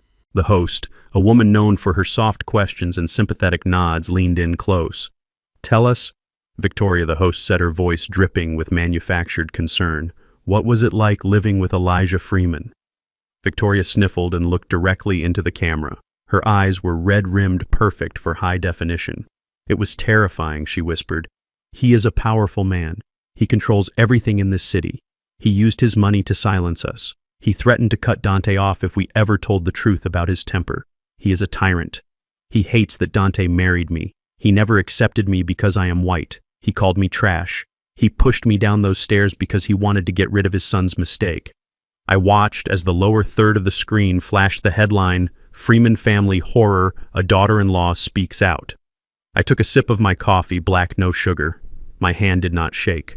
The host shook her head in disgust. "And now he has evicted you." "Yes," Victoria sobbed. "He threw us on the street. He left us with nothing just to punish us. We are staying in a motel. We are afraid for our lives." The segment ended and the commercials began. I picked up my tablet and scrolled through social media. The court of public opinion was in session and the verdict was guilty. Hashtags were trending. Justice for Victoria. Boycott Freeman Logistics. Lock him up. People who didn't know me were calling for my head. They saw a rich, angry old black man bullying a young white woman and they made up their minds. Strickland was pacing the floor of my suite wearing a hole in the carpet. He looked pale. "Mr. Freeman, this is a disaster," Strickland said, wiping sweat from his forehead. "The stock for the holding company is taking a hit. 2 major shipping partners have called asking for a statement. We need to hold a press conference. We need to deny this immediately. We need to show them the eviction notice was legal." I set the tablet down on the coffee table. "No press conference," I said, my voice calm. "Sir, with all due respect," Strickland argued, "you are losing the narrative. Silence looks like guilt. If we don't say something today, this will become the truth. Victoria is good at this. She is playing the victim card perfectly." I stood up and walked to the window, looking down at the ants scurrying on the pavement below. "I don't argue with liars, Strickland," I said. "When you argue, you validate them. You bring yourself down to their level. I don't need to tell people who I am. I need to show them who she is." "But how?" Strickland asked. "She is on every channel. Dante is scheduled for the primetime interview tonight with Rick Reynolds. That is the biggest slot in the state. Millions of people will be watching. Dante is going to bury you." I turned from the window. "Who owns the station?" I asked. Strickland blinked, confused by the pivot. "WXL. It is owned by Media One Group, a conglomerate based in Chicago. And their stock price?" I asked. "It has been down for 2 quarters, Strickland said, his lawyer brain catching up. "They are leveraged heavily in streaming and failing." "Buy it," I said. Strickland froze. "Buy the station. Buy the controlling stake in the local affiliate," I corrected. "Or buy enough of the parent company to get a seat at the table. Do it now. Use the offshore funds. I want to be the boss by 5 o'clock. Strickland stared at me for a moment, then a slow smile spread across his face. "That will cost a fortune, sir." "Freedom costs a fortune, Strickland. Revenge is priceless. Get it done." Strickland rushed out of the room, phone already to his ear. I sat back down and looked at the TV where Victoria's face was frozen on a replay. "You want to be famous, Victoria?" I said to the empty room. "I am going to make you famous." I reached into my briefcase and pulled out a small digital recorder. It was old, scuffed plastic, but it held dynamite. It wasn't from the recent surveillance. It was from 3 years ago. Before I went to prison, I had a housekeeper, Mrs. Gable, a quiet woman in her 60s who had worked for me for a decade. She was invisible to Dante and Victoria. They treated her like furniture. They talked in front of her like she was deaf. But Mrs. Gable heard everything, and she was loyal. 2 days before my arrest, Mrs. Gable had come to me. She handed me this recorder. She said, "Mr. Freeman, you need to hear how they talk when you are at the office." I hadn't listened to it then. I was too arrogant, too sure of my place. I listened to it in prison when my lawyer brought it to me in discovery. It was inadmissible in court because of consent laws, but the court of public opinion has different rules. I pressed play. Victoria's voice, tinny but unmistakable, filled the room. "I hate this house. I hate the smell of it. It smells like old people and cheap cooking." Then Dante's voice. "Just be patient, babe. He can't live forever." Then Victoria again, the voice that would end her. "I don't care if he lives or dies, Dante. I just want the money. I want to get out of this city and away from these people. I am sick of pretending to like them. Look at them. They are so desperate for acceptance. Pathetic. Just a bunch of poor black fools playing dress-up in big houses. I just need the old man's checkbook. Once we have that, we can leave this trash heap behind." I stopped the tape. Poor black fools. That was the line. That was the kill shot. Victoria had played the race card perfectly on TV, positioning herself as the outsider in a black family. But this tape showed her true heart. She wasn't a victim. She was a racist gold digger who despised the very community she was begging for sympathy. The Atlanta audience was 60% African American. Rick Reynolds, the host of tonight's interview, was a black man who prided himself on community uplift. When they heard this, Victoria wouldn't just be hated, she would be exiled. I put the recorder in my pocket. It was time to go to the studio. The WXL studio was buzzing with energy. It was 8 p.m. Dante and Victoria were in the green room getting makeup done. They didn't know I was in the building. They didn't know that 15 minutes ago, the board of Media One had accepted a massive injection of capital from a private equity firm I controlled, giving me executive producer privileges for the night. I stood in the control booth looking down at the set. Rick Reynolds sat at the glass desk adjusting his tie. He looked serious, ready to conduct the interview of the year. The director, a nervous man named Dave, looked at me. "Mr. Freeman, are you sure about this?" Dave asked. "This is highly irregular. If we hijack the feed, we could face FCC complaints." I looked at Dave. "I own the feed, Dave, and I am telling you to run the audio file I gave you when I give the signal. If you don't, you can pack your desk." Dave swallowed hard and nodded, turning back to his console.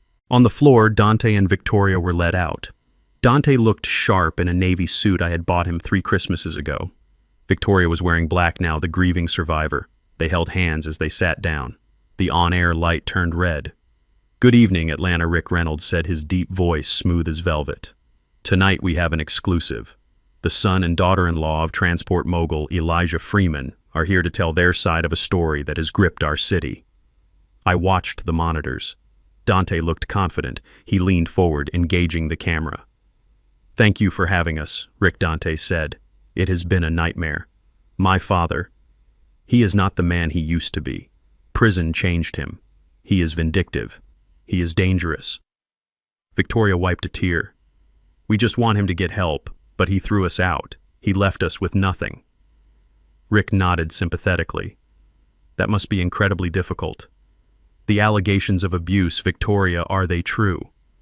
Victoria looked down, playing the shy victim. "Yes. He has always been aggressive. He doesn't like that Dante chose me. He wanted him to marry someone different, someone from his own world. She was implying I was the racist. She was painting me as a bigot who hated her because she was white. It was a bold move." Rick frowned. "So you feel this is racially motivated?" "Absolutely," Dante interjected. "My father is old school. He doesn't believe in mixed marriages. He has made comments, terrible comments." I pressed the intercom button in the control booth. "Now," I said. Dave hesitated for a fraction of a second, then hit the button. On the live feed, the audio cut out. Dante's mouth kept moving, but no sound came out. He tapped his microphone, confused. Then the sound of static hissed through the studio speakers and into millions of homes. And then Victoria's voice, loud and clear. "I am sick of pretending to like them. Look at them. They are so desperate for acceptance. Pathetic. Just a bunch of poor black fools playing dress-up in big houses." Dante froze. His eyes went wide. Victoria gasped, looking around wildly. "What is that? Turn it off." But the tape kept rolling. "I just need the old man's checkbook. Once we have that, we can leave this trash heap behind." The silence in the studio was absolute. Rick Reynolds sat frozen, his face hardening into a mask of pure fury. He looked at Victoria not as a guest, but as an enemy. The audio ended.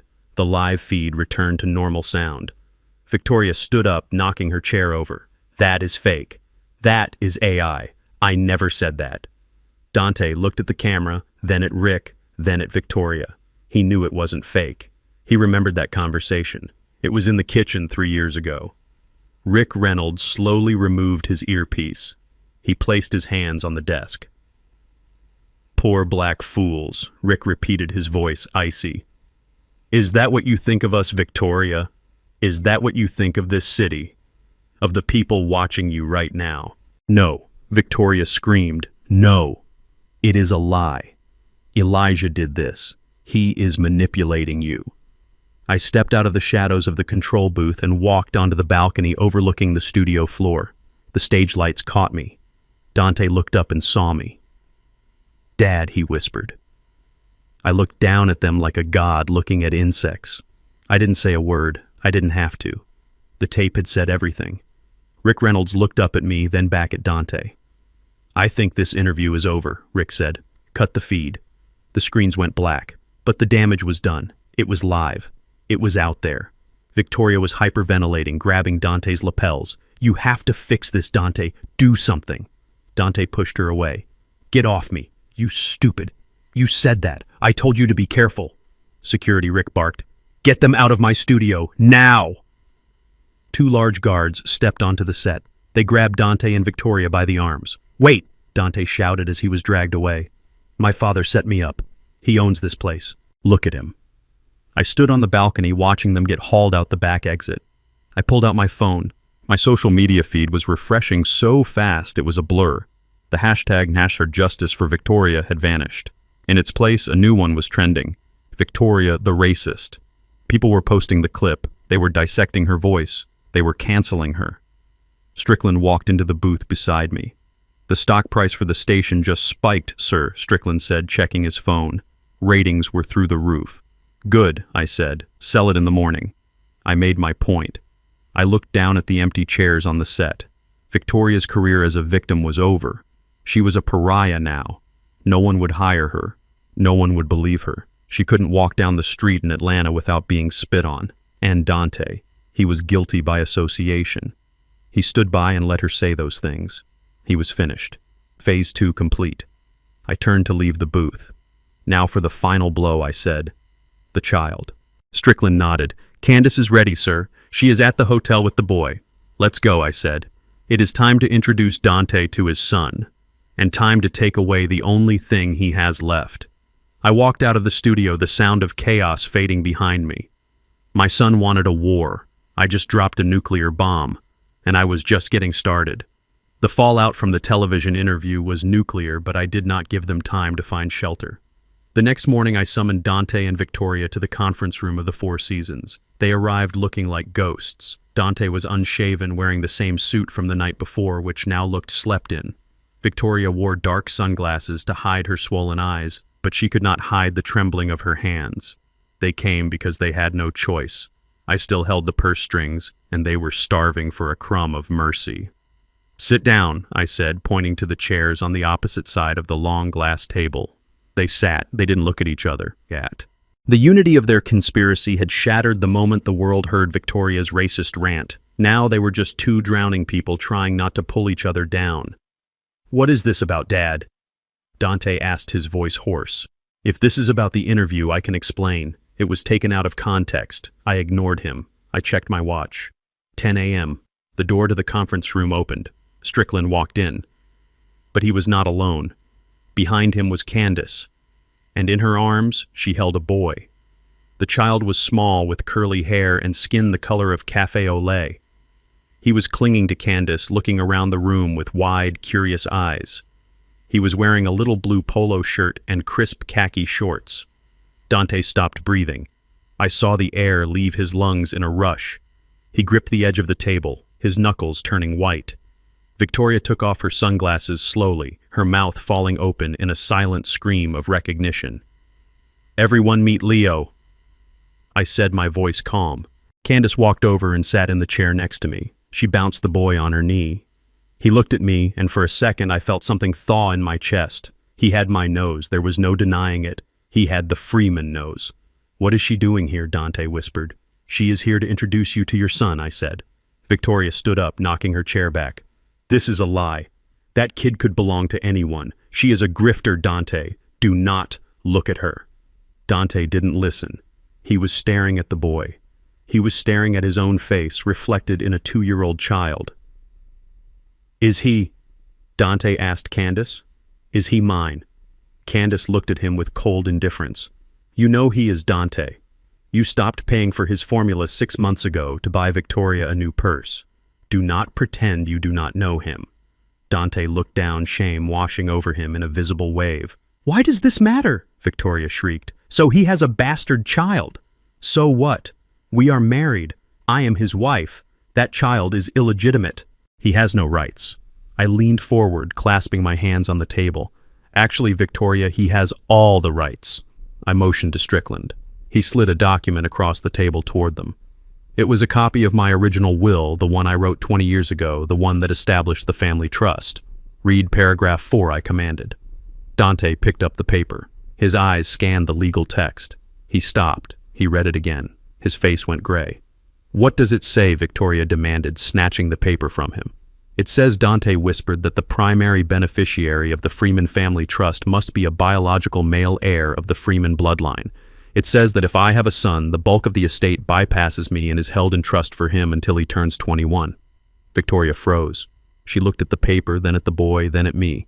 That means she stammered. It means I said that if this boy is Dante's son, Dante gets nothing. The allowance, the inheritance, the control of the company, it all goes to Leo. Dante becomes a trustee with no power, a figurehead. And you, Victoria, you get absolutely nothing because you are not a blood Freeman. The silence in the room was heavy. This was the checkmate they never saw coming. They had been fighting for the money, waiting for me to die. But the existence of this child rendered their wait useless. Even if I died tomorrow, the money would skip Dante and go to the boy. Victoria turned on Dante. Her eyes were wild, feral.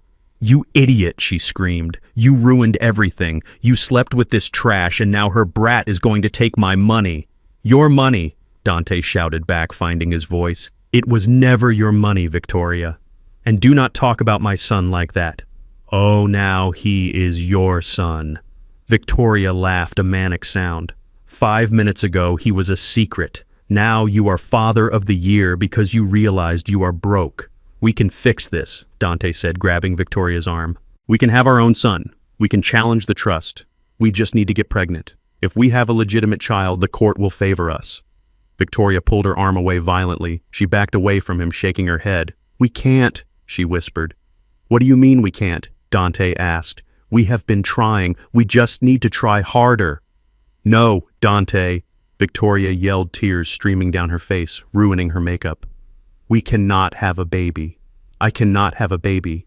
Dante frowned. Why not? The doctor said you were fine after the miscarriage. The doctor lied. Victoria confessed, her voice breaking. Or I lied to the doctor. It doesn't matter. That night, Dante, the night you pushed me down the stairs, the room went deadly silent. The damage was internal. Victoria sobbed. My uterus was ruptured. They had to perform emergency surgery to save my life while you were busy framing your father. They removed it, Dante. They did a hysterectomy. I have been sterile for 2 years. Dante stared at her, his mouth agape. You never told me. How could I? Victoria screamed. You wanted an heir. You are obsessed with your legacy. I knew if I told you that I was broken, you would leave me. You would go back to her. She pointed a shaking finger at Candace. So I lied. I faked the ovulation tests. I faked the hope. I let you believe we had a future because I needed you to stay until we got the money. She collapsed into her chair, burying her face in her hands. I looked at them. The betrayal was absolute. Dante had killed his wife's ability to conceive, and she had lied to him about it to keep him tethered to her greed.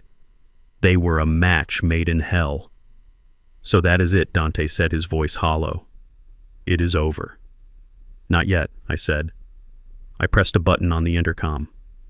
Send them in. 2 men in white lab coats entered the room carrying a medical kit.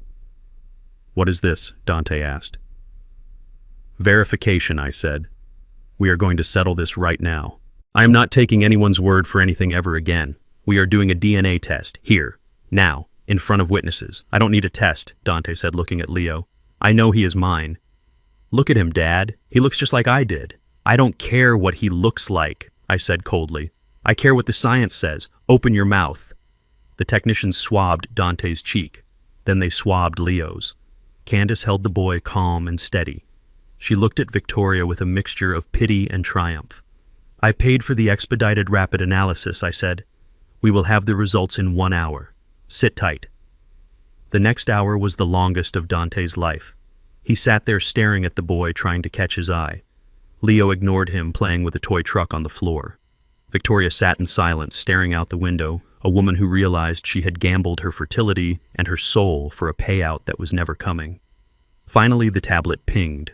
The lead technician looked at the screen and nodded. He handed the tablet to Strickland. Strickland reviewed it and placed it in front of me. Probability of paternity 99.99%, Strickland announced. I looked at the screen. It was official. I had a grandson. A true heir. A future. I stood up and walked over to Leo. I knelt down. He looked up at me and smiled. He didn't know I was rich. He didn't know I was powerful. He just saw an old man smiling at him.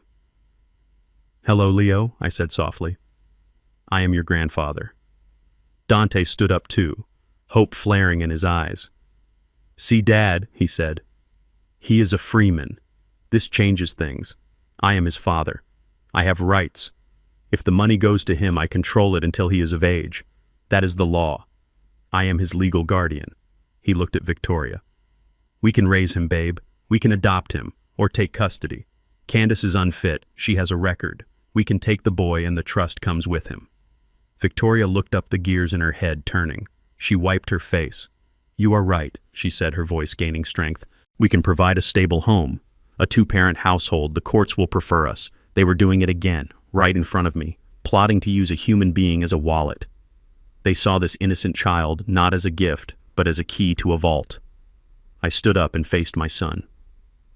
"You are mistaken, Dante," I said. "What do you mean?" Dante asked. "I am his father." "Biologically, yes," I said. "But that is where it ends." I walked back to the head of the table. I anticipated this moment. I anticipated that you would try to use this boy just like you used me. So I took precautions. I pulled another file from my briefcase. "This is a petition for emergency custody," I said. "It was filed 10 minutes ago by Strickland's team. It petitions the court to grant sole custody of Leo to his mother Candace with me as the court-appointed guardian ad litem and financial trustee."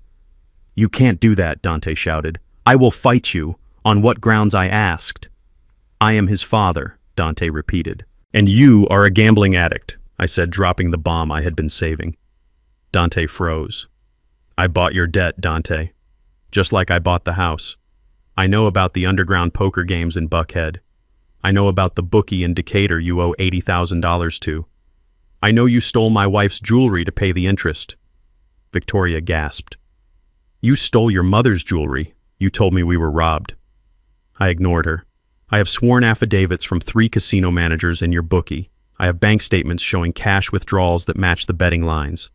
You are an addict, Dante, and you are broke. No judge in this state will give a child to a broke gambling addict living in a motel, especially when the alternative is a wealthy grandfather with a clean record and the resources to give the boy the world." Dante looked at me, his eyes pleading. "Dad, please. He is all I have left." "You don't want him," I said, my voice filled with disgust. "You want what he comes with. You want the trust fund." I turned to Candace. "Take the boy," I said. "Go back to the hotel. We are done here." Candace picked up Leo. She looked at Dante one last time. "You had your chance, Dante," she said. "You chose the money. Now you have neither." She walked out. Dante collapsed into his chair, head in his hands. Victoria stared at him with pure venom. "You are worthless," she hissed. "You are absolutely worthless." I gathered my papers. "I am accepting my grandson Dante," I said. "He is a freeman. He will be raised with honor. He will be raised to work hard. He will be raised to tell the truth. But I am not accepting you. You lost your right to be a freeman the night you framed me." I walked to the door. "Strickland, show them out, and make sure they don't take the pens." I left them there in the conference room, broken and turning on each other. I had the boy. I had the truth. And now I had the legal leverage to ensure Dante never touched a dime of the family fortune again. But Dante was a cornered rat, and rats bite when they are trapped. I knew he wouldn't give up. He would try to fight for custody, not because he loved the boy, but because he needed the money. Let him try. I was ready for war. And I had ammunition he didn't even know existed. The Fulton County Courthouse smelled of floor wax and desperation. It was a smell I had grown accustomed to over the last 2 years. But today, I was walking through the metal detectors not as a defendant, but as a guardian. I adjusted my silk tie and checked my watch. 9 in the morning. The battle for the soul of my grandson was about to begin. Dante and Victoria were already there, sitting on a wooden bench outside the family courtroom. They looked like a picture from a magazine. Dante had shaved and found a suit that wasn't wrinkled. Victoria was wearing a modest blue dress with a high collar, looking every inch the devoted mother figure. It was a costume. I knew it. They knew it. But they were hoping the judge would be blind. When they saw me, Dante stood up. He didn't look angry anymore. He looked hungry. It was a look I recognized from the nights he used to beg for money to cover his mistakes. "Dad," Dante said, stepping into my path, "we don't have to do this in there. We can settle. Just sign over the trust management to me, and I will let you have visitation. I will let you see him on weekends." I stopped and looked at him. He was actually trying to negotiate. He thought he had leverage. He thought that because his DNA was inside that little boy, he owned him. "You are confused, son," I said, my voice low so the passing bailiffs wouldn't hear. "I am not here to visit. I am here to rescue that boy from you. And I am not negotiating with a hostage taker." Victoria stood up, her eyes flashing. She wasn't wearing her sunglasses today. Her eyes looked glassy, too bright. "He is Dante's son," she hissed. "The law favors the biological father. You are just a grandfather with a criminal record. No judge is going to give a baby to an ex-con over his own father." She had a point, or she would have if I were just any ex-con. But I was Elijah Freeman, and I came prepared for war. We walked into the courtroom. Candace was already there, sitting on the left side holding Leo. She looked terrified. She knew that Dante had hired a lawyer who specialized in father's rights, a man named Verify who was known for playing dirty. The bailiff called the court to order. Judge Harrison walked in. She was a stern black woman with glasses perched on the end of her nose. I knew her reputation. She didn't tolerate nonsense, and she hated liars. Dante's lawyer stood up first. He was a small man with a loud voice. He painted a beautiful picture. He talked about how Dante was a loving father who had been denied access to his child. He talked about how Victoria was ready to be a mother to the boy, despite the circumstances. He talked about the stability of a two-parent home. Then he turned his finger toward me. "Your Honor," he boomed, "the maternal figure in this child's life is a woman with a criminal history, and the man seeking guardianship, the grandfather, is a convicted felon who just served 2 years for aggravated assault against a woman. Is this the environment we want for a child? A home filled with violence and instability?" It was a good speech. Dante nodded along, looking solemn. Victoria dabbed at her dry eyes with a handkerchief. Then it was Strickland's turn. My attorney stood up slowly. He didn't boom. He didn't point fingers. He just picked up a thick binder and walked to the podium. "Your Honor," Strickland said, his voice calm and precise, "we are not here to debate the past of Mr. Freeman, which is currently under appeal. We are here to discuss the present fitness of the biological father and his wife." Dante's lawyer objected, but the judge waved him down. Strickland opened the binder. "We concede that Mr. Dante Freeman is the biological father," Strickland said. "However, biology does not equate to capability. We have evidence that suggests placing a child in the care of Dante and Victoria Freeman would be not only irresponsible but dangerous." Dante shifted in his seat. Victoria stopped dabbing her eyes. Strickland pulled out a stack of documents. "Exhibit A," Strickland announced. "Financial records from the Riverboat Casino, the underground Buckhead Poker Club, and 3 online betting platforms." Dante went rigid. "These records show a pattern of compulsive gambling spanning 5 years, Strickland continued. "In the last 12 months alone, Mr. Dante Freeman has lost over $200,000. He has drained his savings, maxed out credit cards, and as of last week, has 0 liquid assets. He is destitute, Your Honor. He cannot feed himself, let alone a child." Dante's lawyer jumped up. "Objection relevance. Financial status is not a crime." "It is when you steal to support it," Strickland countered. "We have affidavits from jewelry stores where Mr. Freeman pawned family heirlooms reported stolen. We have evidence of him forging his father's signature on loan applications. This is not just poverty. This is addiction." The judge looked at Dante. Her eyes were cold. "Is this true, Mr. Freeman?" Dante stammered. I had some bad luck. I am a businessman. High risk, high reward." Strickland didn't let up. He turned the page. "And then there is the matter of the home environment," Strickland said. "Exhibit B." He pulled out a medical file. "This is the medical history of Mrs. Victoria Freeman." Victoria gasped. Her hand went to her throat. "That is private. You can't use that." "We obtained these through a court order regarding the safety of the minor," Strickland said. "Following her alleged fall down the stairs 2 years ago, Mrs. Freeman was prescribed opioids for pain management." He held up a pharmacy log. "According to these records, she has refilled that prescription 40 times in 24 months. She has shopped at 6 different doctors to maintain a supply of OxyContin and Vicodin." Strickland looked at Victoria, who was now shaking visibly. "We also have a toxicology report from a hair follicle test performed on a hair sample recovered from her hairbrush during the eviction. It shows chronic high-level usage. Mrs. Freeman is not just a supportive wife, Your Honor. She is a functioning addict living in a state of constant impairment." The courtroom was silent. The image of the perfect couple had shattered. Dante was a broke gambler. Victoria was a pill addict. Strickland closed the binder. "Your Honor, Dante Freeman does not want this child. He wants the trust fund that activates when he has custody.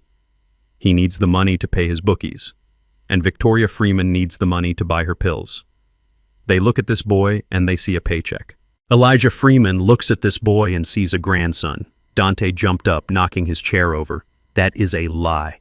I love my son. You can't prove any of that." "Sit down, Mr. Freeman," the judge barked. Dante sat breathing heavily. He looked at me. His eyes were full of hate, but there was fear there too. He knew he was losing. The judge reviewed the documents for a long 10 minutes.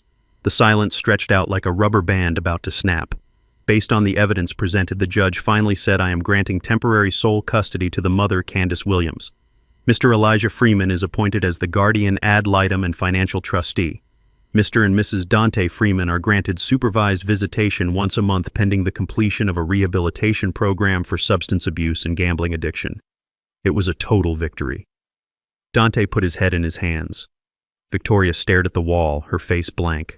She was probably wondering where she was going to get her next fix now that the money was truly gone. We walked out of the courtroom. Candace was crying tears of relief, holding Leo tight. Strickland looked satisfied. I told Candace to take the boy to the car. I had one more piece of business to attend to. I waited on the courthouse steps. 5 minutes later, Dante came out. He was alone. Victoria had probably run to the bathroom or the nearest pharmacy. Dante looked defeated. His suit didn't look so sharp anymore. He saw me and stopped. "You happy, Dad?" he asked, his voice bitter. "You ruined me. You told the world I am a junkie and a loser. Are you happy now?" I walked down the steps until I was standing 1 step above him. I wanted him to look up at me. "I am not happy, Dante," I said. "I am disappointed. I gave you everything, and you threw it away on cards and lies. I will get him back," Dante said, trying to summon some bravado. "I will go to rehab. I will fix this. And then I will come for my son." I laughed. It was a cold sound. "You don't have time for rehab, Dante." "What do you mean?" he asked. I reached into my pocket and pulled out a folded piece of paper. It was thick, expensive paper. "Do you know who Big Sal is?" I asked. Dante's face went white. The color drained out of him so fast I thought he might faint. Big Sal was a loan shark. The kind of man who didn't send letters, he sent guys with baseball bats. "How do you know that name?" Dante whispered. "Because I do my research," I said. "You owe him $500,000, Dante. The principal plus interest. You borrowed it 3 months ago to try and cover your losses before I got out of prison. You thought you could pay him back with my money once you had me committed." Dante was shaking now. He looked around as if Big Sal might be hiding in the bushes. He is going to kill me," Dante said, his voice trembling. "If I don't pay him by Friday, he said he would break my legs." I unfolded the paper. It was a promissory note. The original note Dante had signed with Big Sal. "He won't touch you," I said. Dante looked at the paper. "Why?" "Because I paid him," I said. Dante looked up at me, hope flooding his face. "You paid him. Dad, you paid him. Thank you. I knew you still cared. I knew you wouldn't let me get hurt." I smiled. It wasn't a kind smile. "I didn't pay him for you, Dante. I bought the debt. I held the paper up. I bought your debt for 50 cents on the dollar. Sal was happy to get the cash without the hassle of breaking your legs. He signed the note over to me. I leaned in close.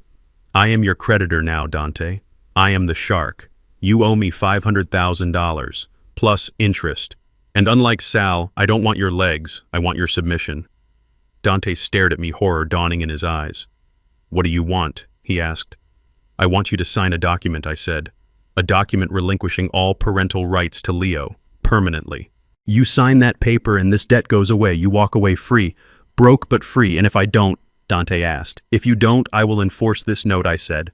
I will garnish every paycheck you ever earn. I will seize any asset you ever acquire. I will make sure you never own anything more than the shirt on your back. I will chase you until the day you die, and I will still fight you for the boy in court every single day until you are buried under legal fees. Dante looked at the paper, then at me. He was trapped. He had no money. He had no wife worth keeping. He had no future. I will have Strickland draw up the papers, I said. You have 24 hours. I tucked the note back into my pocket and walked past him. Dad, he called out. I stopped. How can you do this to your own son? I turned back. My son died 2 years ago, I said. You are just the man who owes me money. I walked to the Bentley where Strickland was waiting. The engine purred to life. I looked out the window as we drove away. Dante was sitting on the courthouse steps, head in his hands, alone. He had a choice to make, money or fatherhood. But I knew what he would choose. Men like Dante always choose the easy way out. He would sign the papers. He would sell his son just like he sold his father. And when he did, I would have everything. I would have the boy. I would have the peace of mind. And Dante would have nothing but a clean slate and a lifetime of regret. But I wasn't done with Victoria. She was the one who pushed him. She was the one who lied to the police. She was the one who poisoned my scotch. Dante was broken. Victoria needed to be obliterated.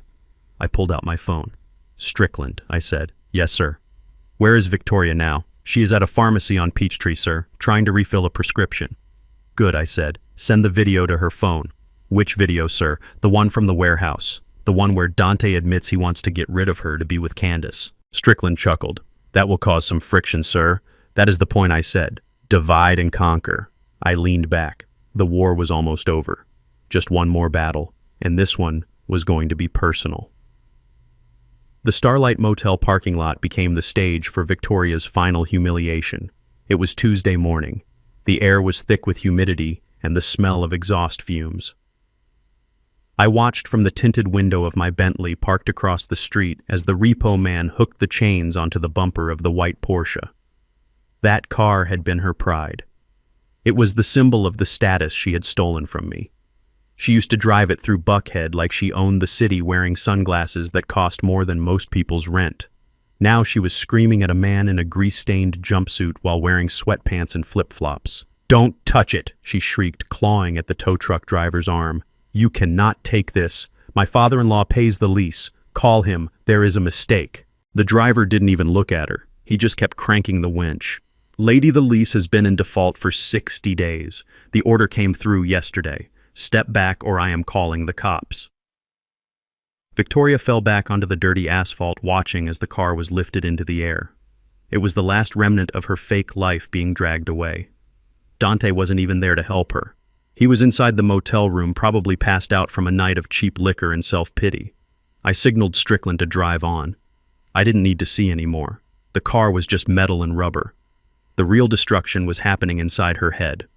Victoria was a social climber. Her oxygen was attention and validation.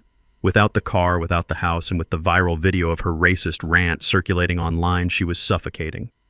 My private investigator sent me the report an hour later. Victoria had tried to go to her hair salon on Peachtree Street, the one where she spent $500 a week. They wouldn't let her in the door. The owner told her that her credit card was declined and that other clients were uncomfortable with her presence. She had tried to go to her country club for lunch. Her membership had been revoked by the board, citing a violation of the code of conduct. She was toxic, she was radioactive, and she was broke. When she returned to the motel room, she found Dante sitting on the edge of the bed, staring at the wall. He hadn't showered in 3 days. He looked at her and asked if she had managed to get any cash. That was the moment it happened. I wasn't there, but I knew Victoria. I knew how her mind worked. She looked at Dante and she didn't see a husband or a partner. She saw an anchor dragging her down to the bottom of the ocean. She realized the ship had sunk and she was the only one with a life vest if she was willing to use it. My phone rang at 4 in the afternoon. It was a blocked number. I answered. Hello, Victoria, I said before she could speak. There was a pause, a hesitation. I can give him to you, she whispered. Her voice was trembling, but there was a steel edge to it. I can give you Dante. I leaned back in my leather chair. I am listening. I know what you want, Elijah. You want to clear your name. You want the assault charge erased. You want the world to know you didn't push me down those stairs. I waited. I will tell them, she said. I will go to the district attorney. I will sign a sworn affidavit. I will tell them Dante pushed me. I will tell them he forced me to lie. I will tell them everything. And what do you want in return? I asked, my voice flat. $500,000, she said quickly. Cash, and a one-way ticket to Paris. First class. I almost laughed. She was destitute, living in a motel with bugs, and she was still demanding first class. That is a high price for the truth, Victoria, I said. It is a bargain, she countered. Without my testimony, you are still a felon in the eyes of the law. You might have money, but you have a record. I can wipe that clean. I am the victim, Elijah. If the victim says she lied, the case reopens. Dante goes to prison for assault and perjury. You get your reputation back. She was right. Her testimony was the key to a full exoneration. The evidence from Candace was strong, but Victoria's confession would be the final nail. Meet me, I said. Where, she asked. Centennial Olympic Park. The benches near the fountain. 1 hour. Come alone. I will be there, she said. Bring the money. I hung up. I sat there for a moment looking at the phone. She was selling her husband for $500,000. She was willing to send the father of the child she claimed to want to prison, just so she could go shopping in Paris. It was despicable. It was cold. It was exactly what I expected. I stood up and straightened my jacket. Strickland, get the car, I said. And bring the audio equipment, the long-range Bluetooth set. We are going to the park, Strickland asked. Yes, I said, but first I need to make a phone call. I dialed Dante's number. He answered on the second ring. Dad, he said, his voice slurred. Dad, please tell me you are calling to help. They took the car. Dad, Victoria is losing it. I am not calling to help Dante, I said. I am calling to help you hear something. What? Dante asked, confused. Keep your phone on, I said. Don't speak. Just listen. I am going to connect you to my headset. You need to hear what your wife is up to, my wife, Dante said. She is at the pharmacy. She went to get headache medicine. Is she? I asked. Just listen, son, and learn. I connected the call to my earpiece, leaving the line open. Dante was now a silent passenger in my ear, able to hear everything I heard. I arrived at the park as the sun was beginning to set, casting long shadows across the pavement. The fountain was dancing, shooting jets of water into the air. It was a beautiful evening for a betrayal. Victoria was sitting on a bench near the edge of the park. She was wearing a trench coat and dark glasses, trying to look incognito, but she just looked suspicious. She was clutching her purse tight to her chest. I walked over and sat on the other end of the bench, leaving 3 feet of space between us. You came, she said, turning to me. Do you have it? I tapped my briefcase. I have the means, Victoria, but first I need to hear it. I need to hear you say it. Victoria looked around nervously, checking for police, checking for Dante. He pushed me, she said, her voice low, and hurried. That night on the stairs. He found out I knew about the cheating. We were arguing. I told him I was going to leave him. He grabbed me. I slapped him. Then he shoved me. I nodded slowly. And the baby? I asked. There was no baby, she said. I mean, there was a pregnancy, but I lost it when I hit the floor. The doctor told me later that the trauma caused it, but we used it. Dante said we could use it to put you away. He said if we blamed you, we would get control of the company. I could hear Dante's breathing in my earpiece. It was ragged, heavy. He was listening to his wife confess to framing his father. He was listening to her admit there was no baby left to save. So, you lied to the police, I said, prompting her. You lied to the judge. Yes, Victoria hissed. Yes, I lied. Dante made me do it. He said he would kill me if I didn't. He is a monster, Elijah. He is violent. She was playing the victim again, shifting the blame entirely to Dante. And now I asked, why come to me now? Because he is a loser, she spat. He has no money. He has no future. I wasted 3 years of my life on him. I deserve compensation. I deserve a fresh start. I heard a sound in my ear, a car door slamming. Dante wasn't just listening anymore. He was moving. Where are you, Dante? I whispered, barely moving my lips. I am close. His voice came back through the earpiece, distorted and filled with rage. I tracked her phone. I am at the north entrance. The north entrance was only 50 yards away. So the deal is this, I said to Victoria, raising my voice slightly to ensure the microphone picked it up clearly. I give you $500,000 and you testify against Dante. You send him to prison for 10 years. Yes, she said eagerly. Give me the money and I will sing like a bird. I will tell them he beats me. I will tell them he has a gambling problem. I will tell them whatever you want. I just want him gone. I hate him, Elijah. I have hated him for years. He is weak. He is pathetic. The trap was sprung. Behind her, I saw a figure running across the grass. It was Dante. He looked wild. His shirt was untucked. His hair was a mess, and his eyes were burning with madness.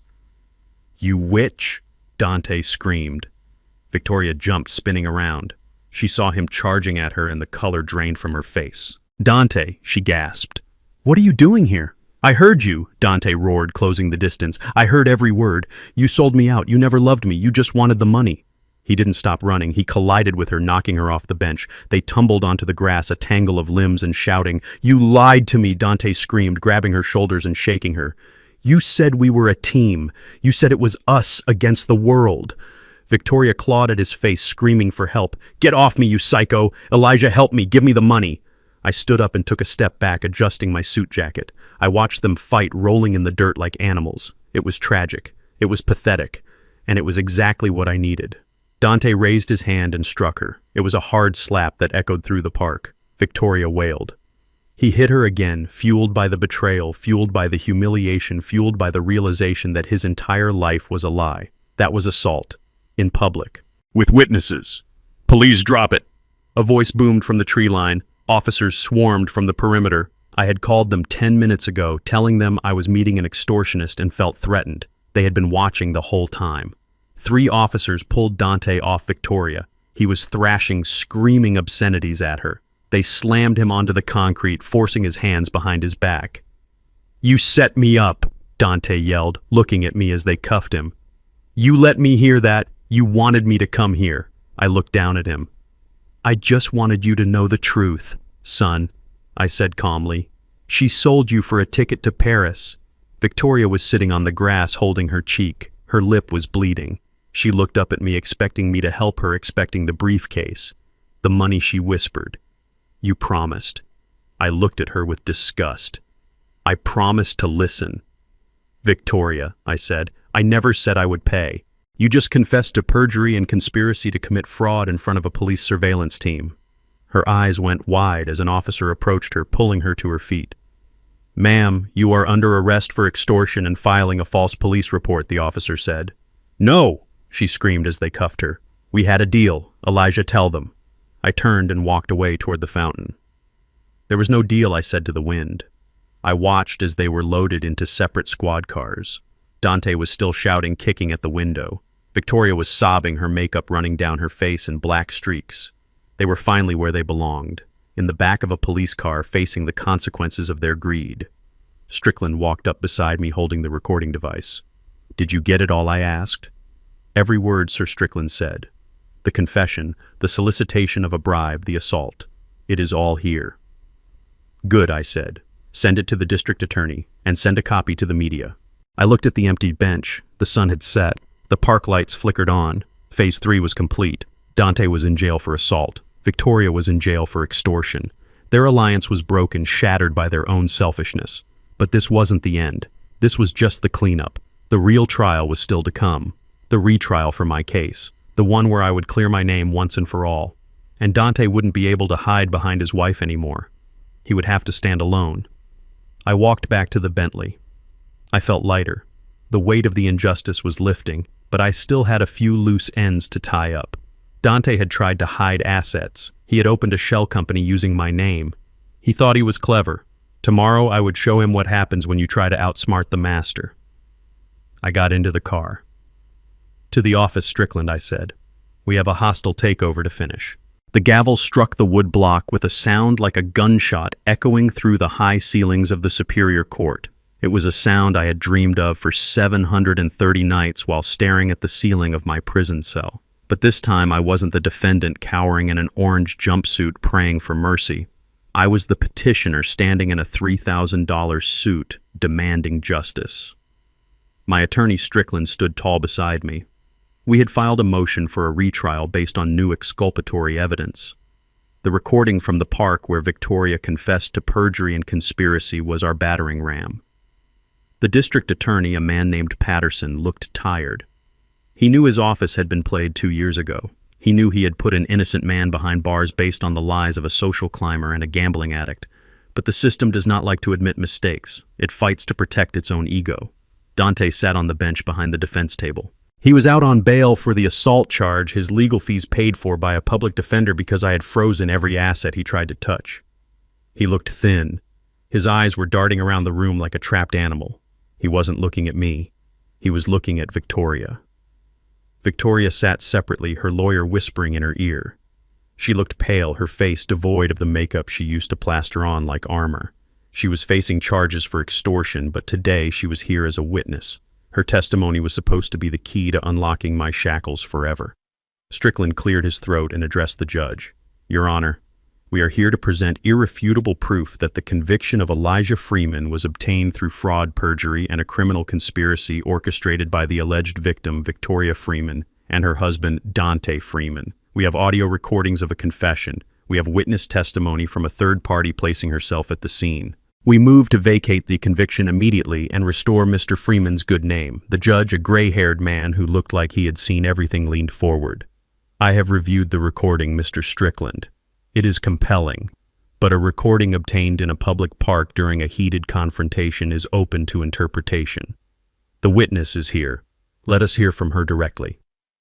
I felt a knot of tension in my stomach. I looked at Victoria. She was staring at the table, her hands clasping and unclasping. She had confessed in the park because she wanted money. She had confessed because she thought I was going to pay her off.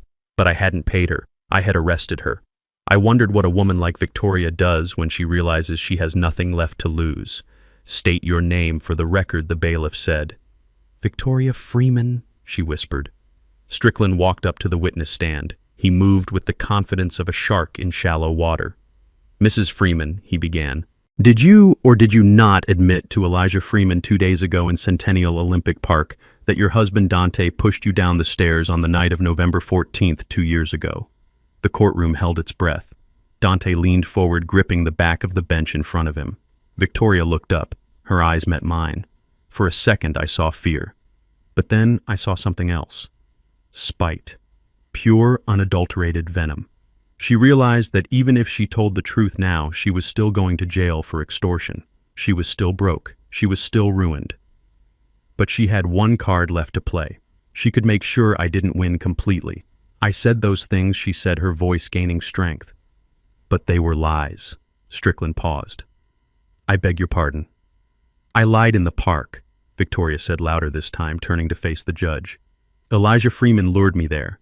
He told me he would give me $500,000 if I changed my story.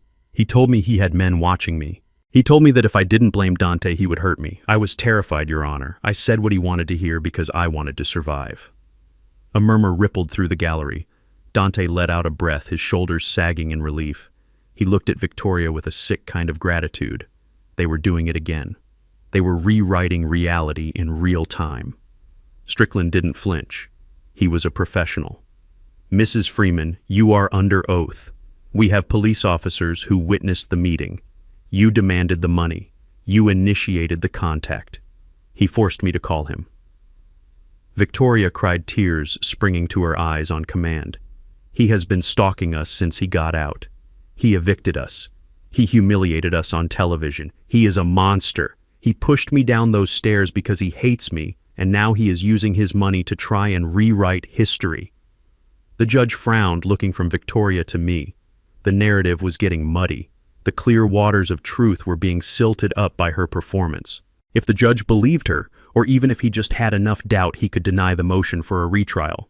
He could say the new evidence was tainted by coercion. I would be a free man, but I would still be a felon on paper. My legacy would still be stained. Dante's public defender stood up. Your Honor, this is clearly a case of a wealthy man using his power to intimidate a victim into recanting. The recording should be inadmissible. The walls were closing in again just like they did 2 years ago. I felt the heat rising in my collar. They were going to get away with it. They were going to drag me down into the mud with them. Strickland walked back to our table. He didn't look worried.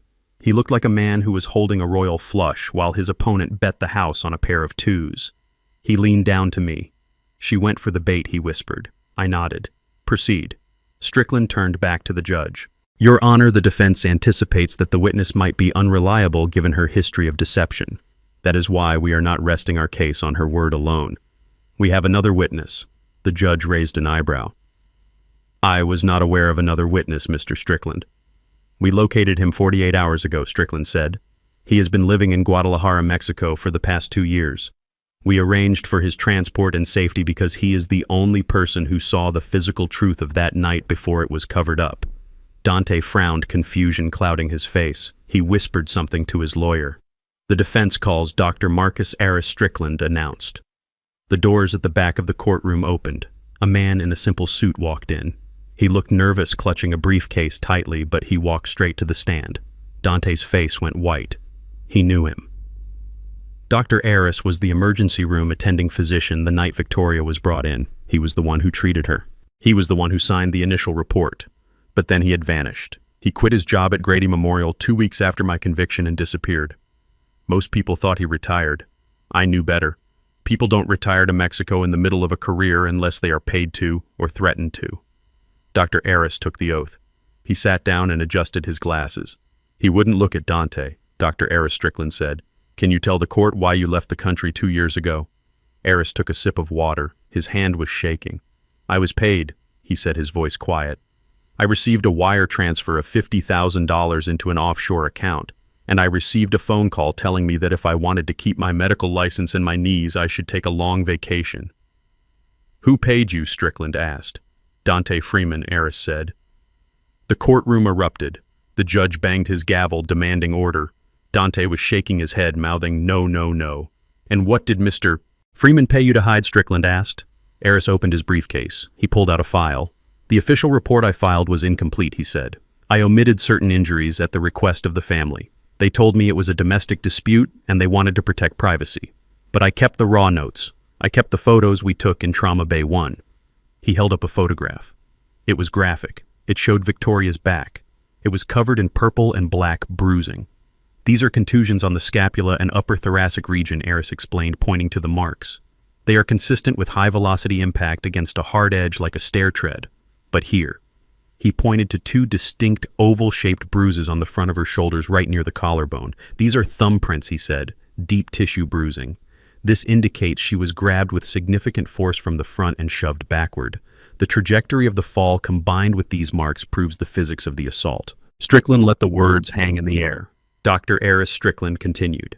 "If Elijah Freeman had been kneeling at the bottom of the stairs, as the prosecution claimed 2 years ago, could he have caused these injuries?" "No," Aris said firmly. To create this leverage, the attacker had to be standing on the same level or slightly above the victim. He had to be facing her. He had to push her down. If Mr. Freeman was at the bottom, he could not have generated the force required to send her backward with this specific injury pattern.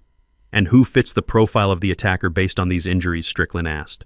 "Someone of equal height standing at the top of the stairs," Aris said. "Someone like Dante Freeman."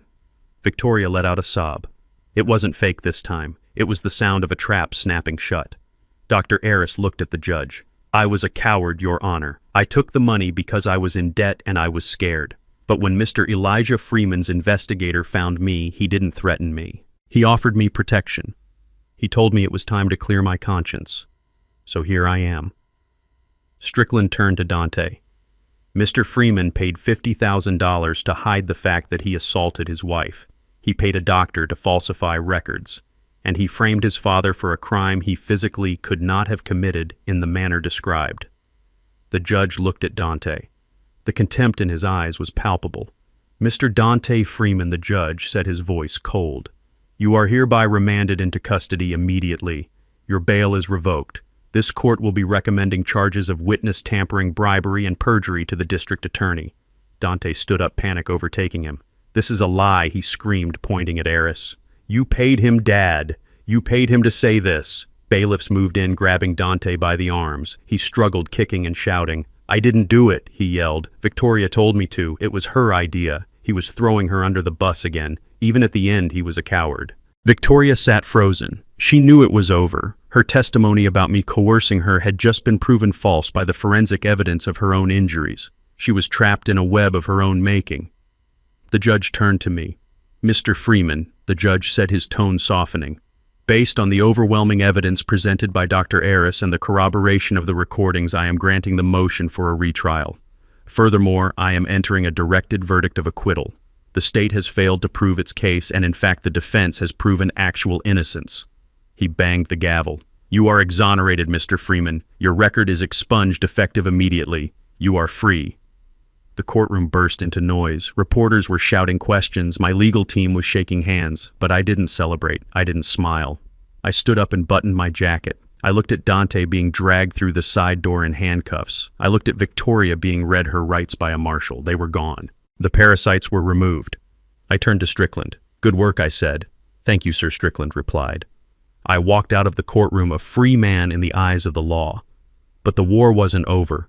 Dante still had assets hidden. He had tried to move money while I was distracted with the trial. He thought he could stash away enough to start over when he got out. He was wrong. I walked to the Bentley. "To the bank, Strickland," I said. "We are going to drain the swamp." Dante was out on bail for less than 45 minutes before he tried to steal from me again. It was a reflex for him, like breathing or lying. He didn't go to see his wife. He didn't go to see the son he claimed to love. He went straight to a nondescript office park in Dunwoody.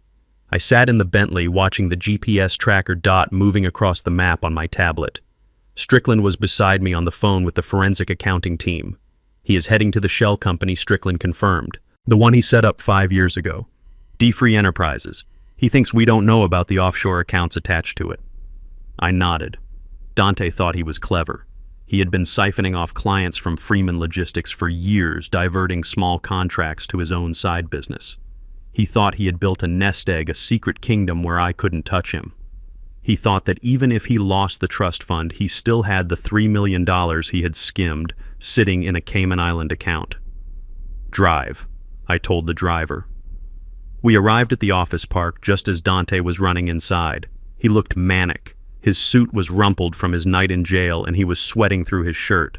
He didn't notice us. He was too focused on his salvation. We took the elevator up to the 3rd floor. I walked down the hallway, my cane tapping rhythmically on the cheap tile. The door to Suite 304 was unlocked. Dante was hunched over a laptop, his fingers flying across the keys. He was muttering to himself. Come on, load, you stupid thing." I stood in the doorway. "It won't work, Dante," I said. He jumped, knocking his chair over. He spun around, wild-eyed. "Dad!"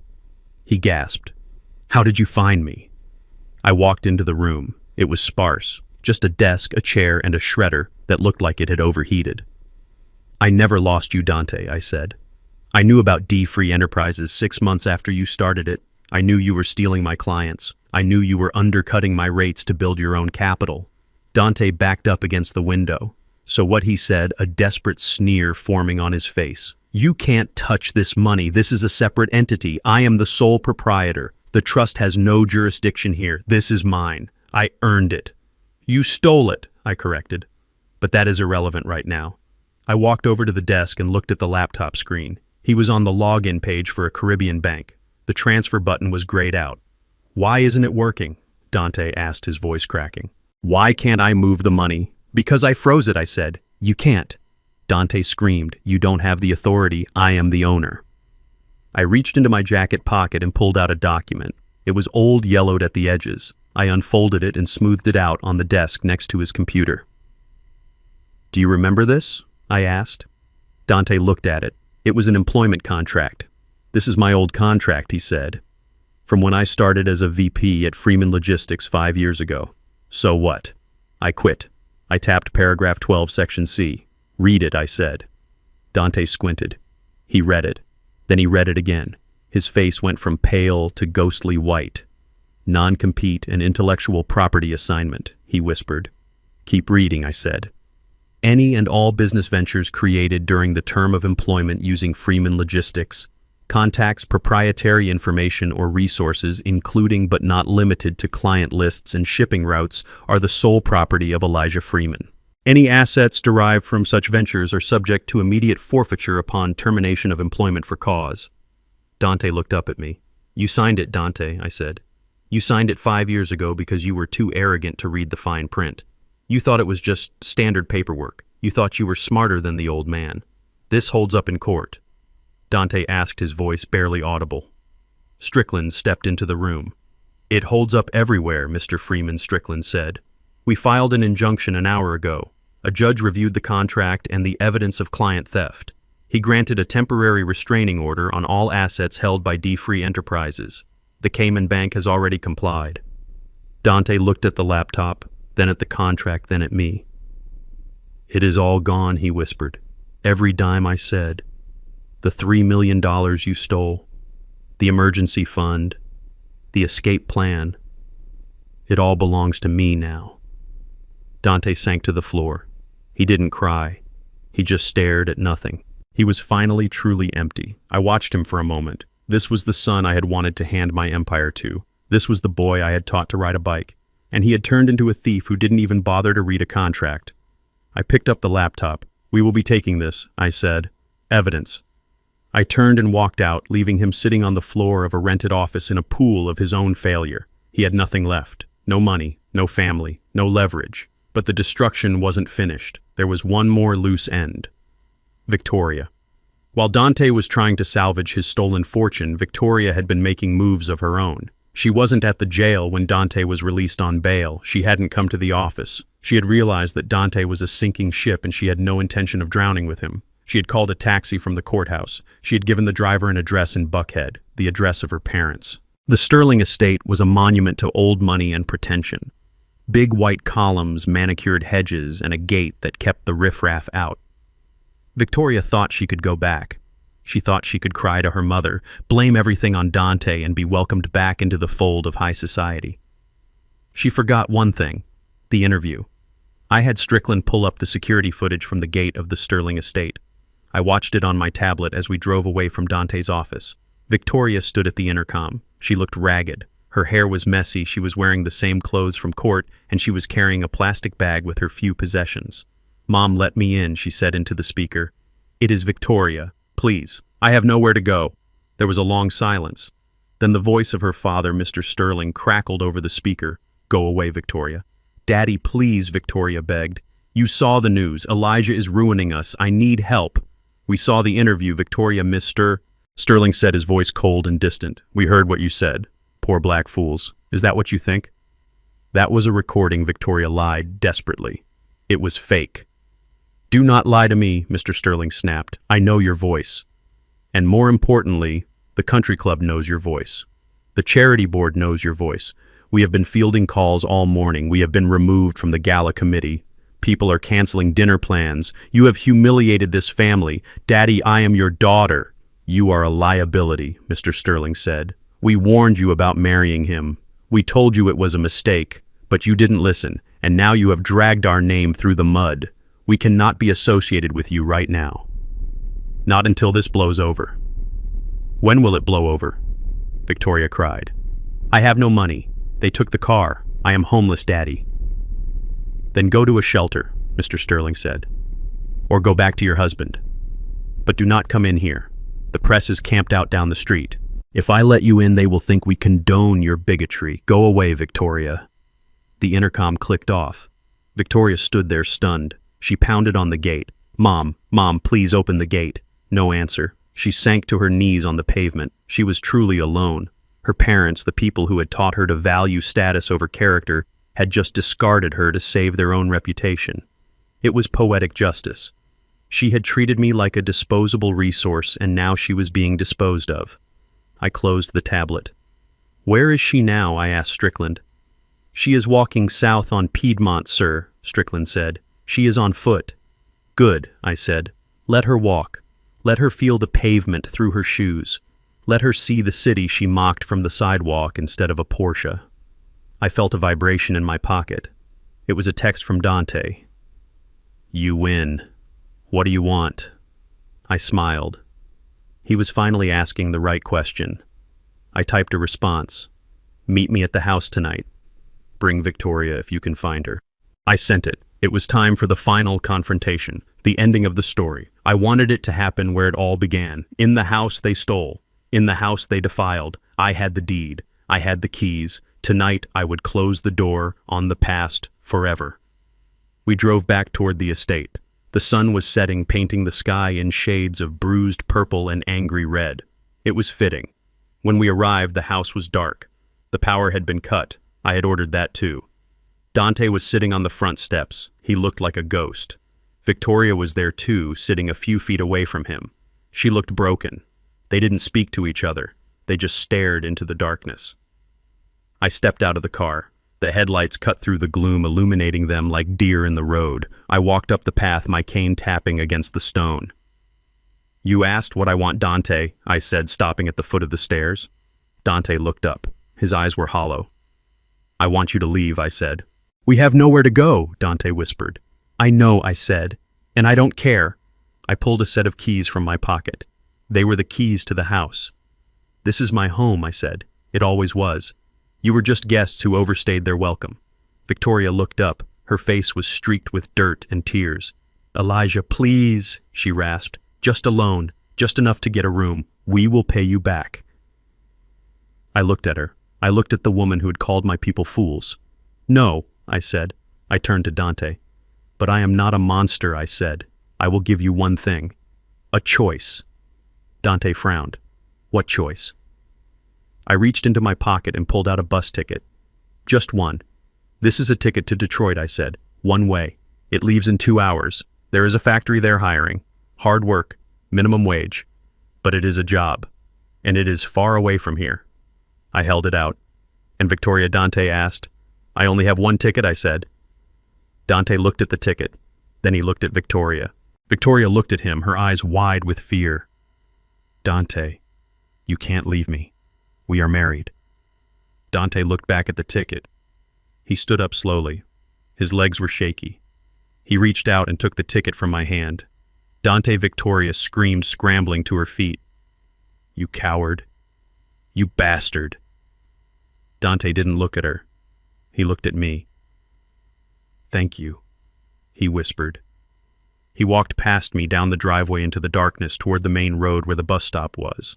He didn't look back. Victoria stood there, mouth open, watching him go. She was alone, truly, completely alone. She turned to me, hate burning in her eyes. "I hope you rot in hell," she spat.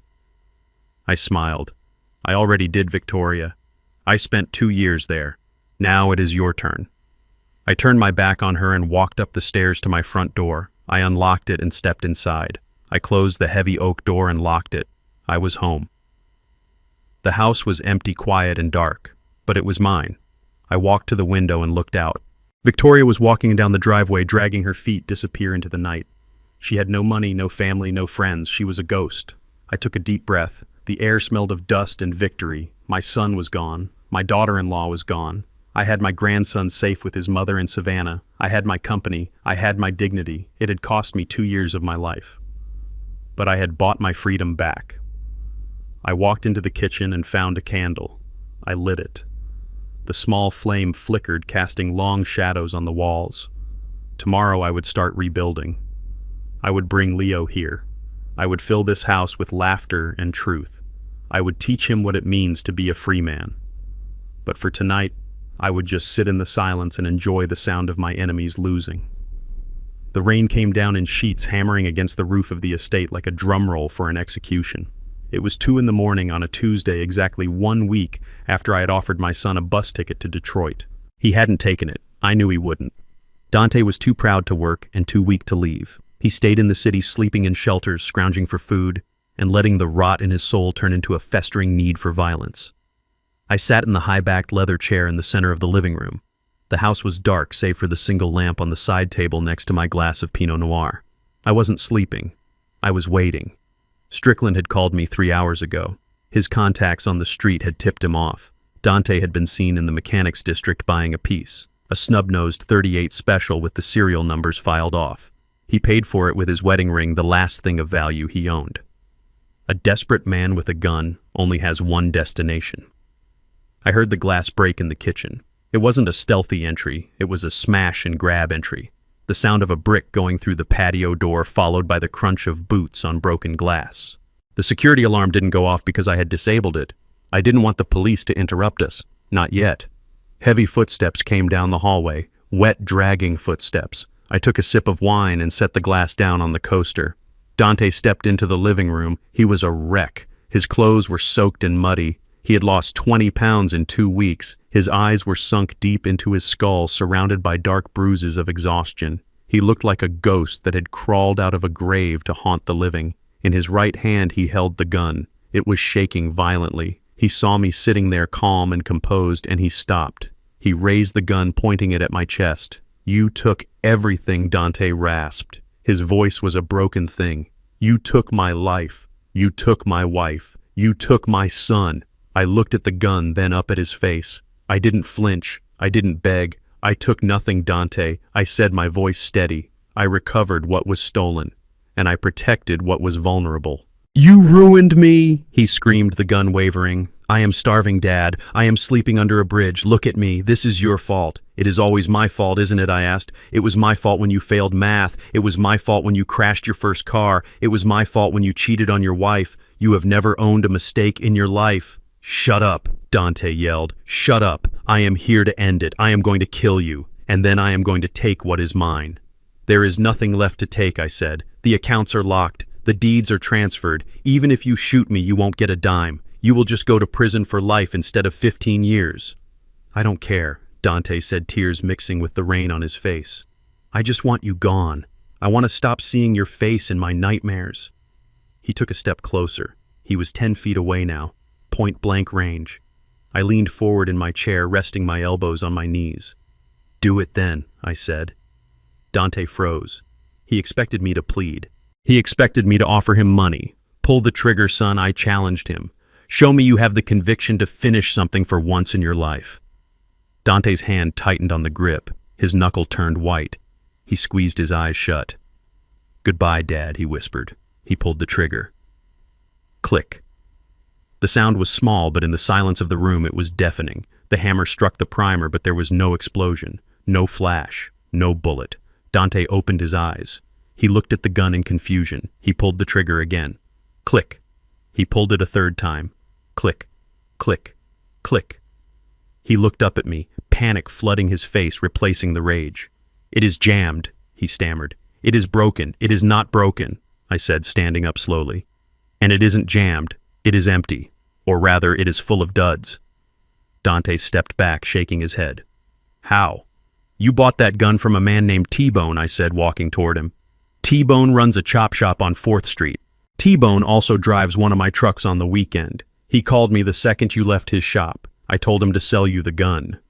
But I told him to swap the firing pins or give you bad ammo. He chose the ammo."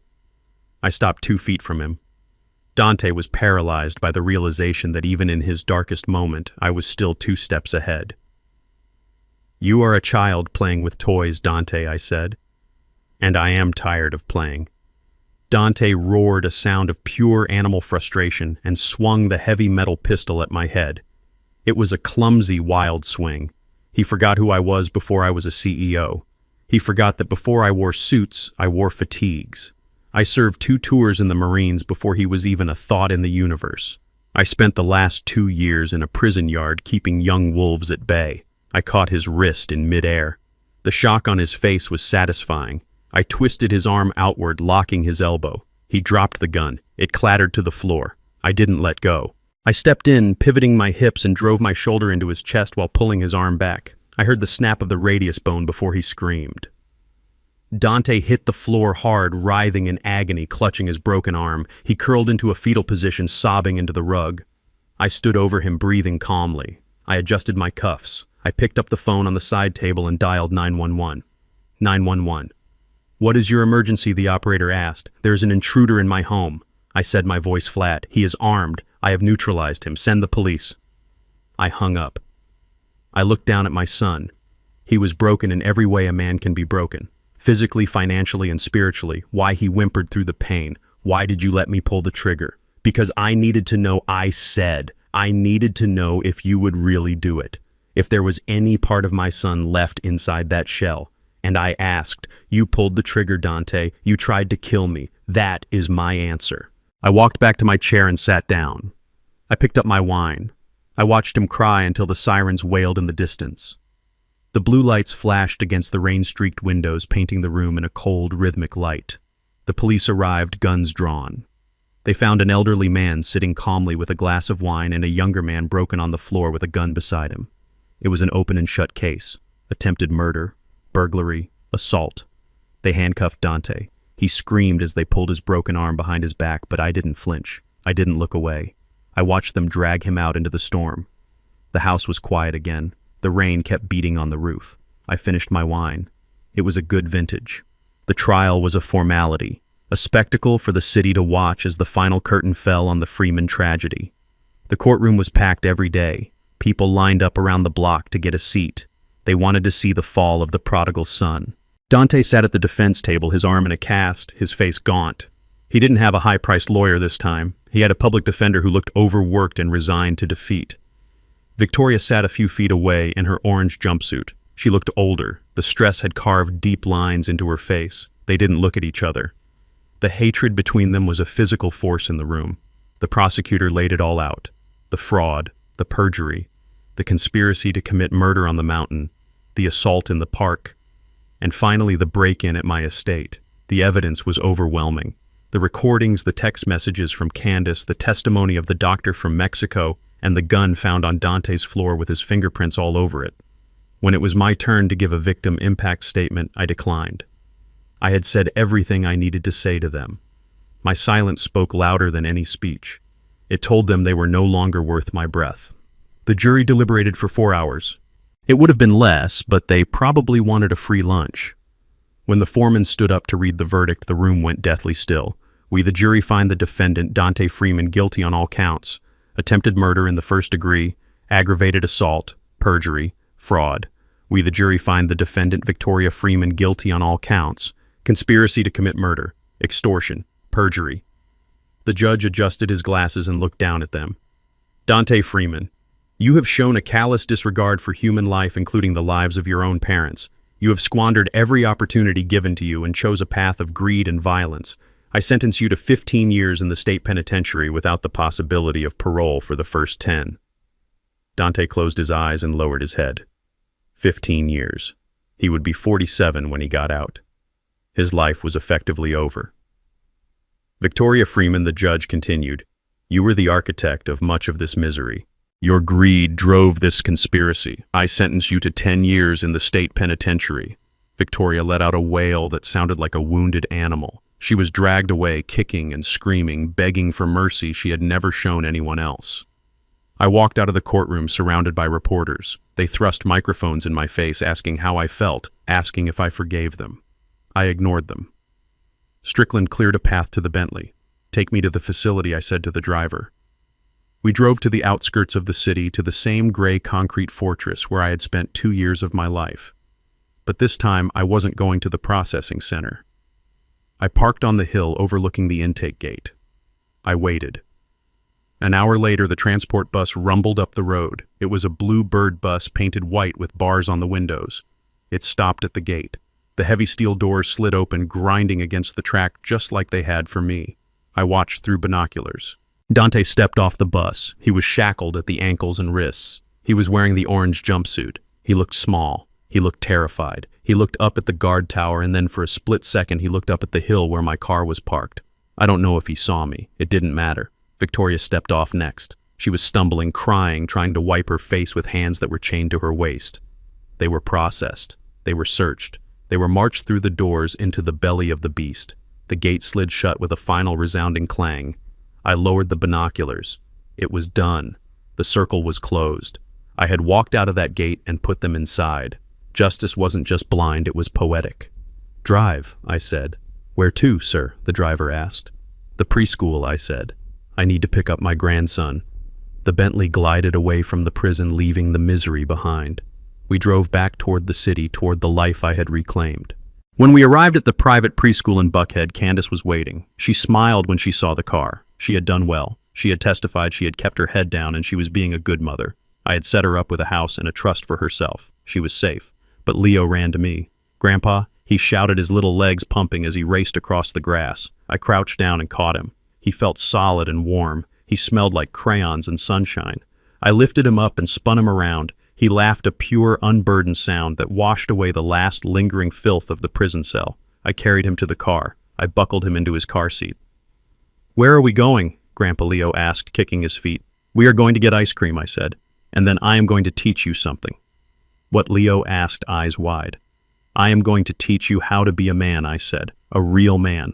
Someone who builds things instead of stealing them. Someone who protects his family instead of hurting them." I climbed into the back seat next to him. Strickland closed the door. The car pulled out into traffic. I looked at my grandson. He was the future. Dante was the past, a mistake that had been corrected. I had my empire, I had my freedom, and I had the next generation of freemen. I leaned back and watched the city pass by. The sun was shining, the road was open, and for the first time in a long time, I felt completely at peace. End of story. The lesson. For 45 years, I believed that blood was the strongest bond on earth. I was wrong. I learned the hard way that loyalty is not inherited, it is a daily choice. By constantly shielding my son from his own failures, I didn't help him. I crippled his character. The most painful lesson of my life was accepting that sometimes being a good father means letting your child face the full weight of the consequences they created. I lost the son I thought I had, but in the ashes of that betrayal, I found the truth. True family isn't defined by who sits at your table when the feast is served, but by who stands beside you when the world turns its back. Call to action. If you believe that respect must be earned regardless of blood, hit that like button and subscribe to the channel. And tell me in the comments, what is the one unforgivable act that would make you walk away from your family forever?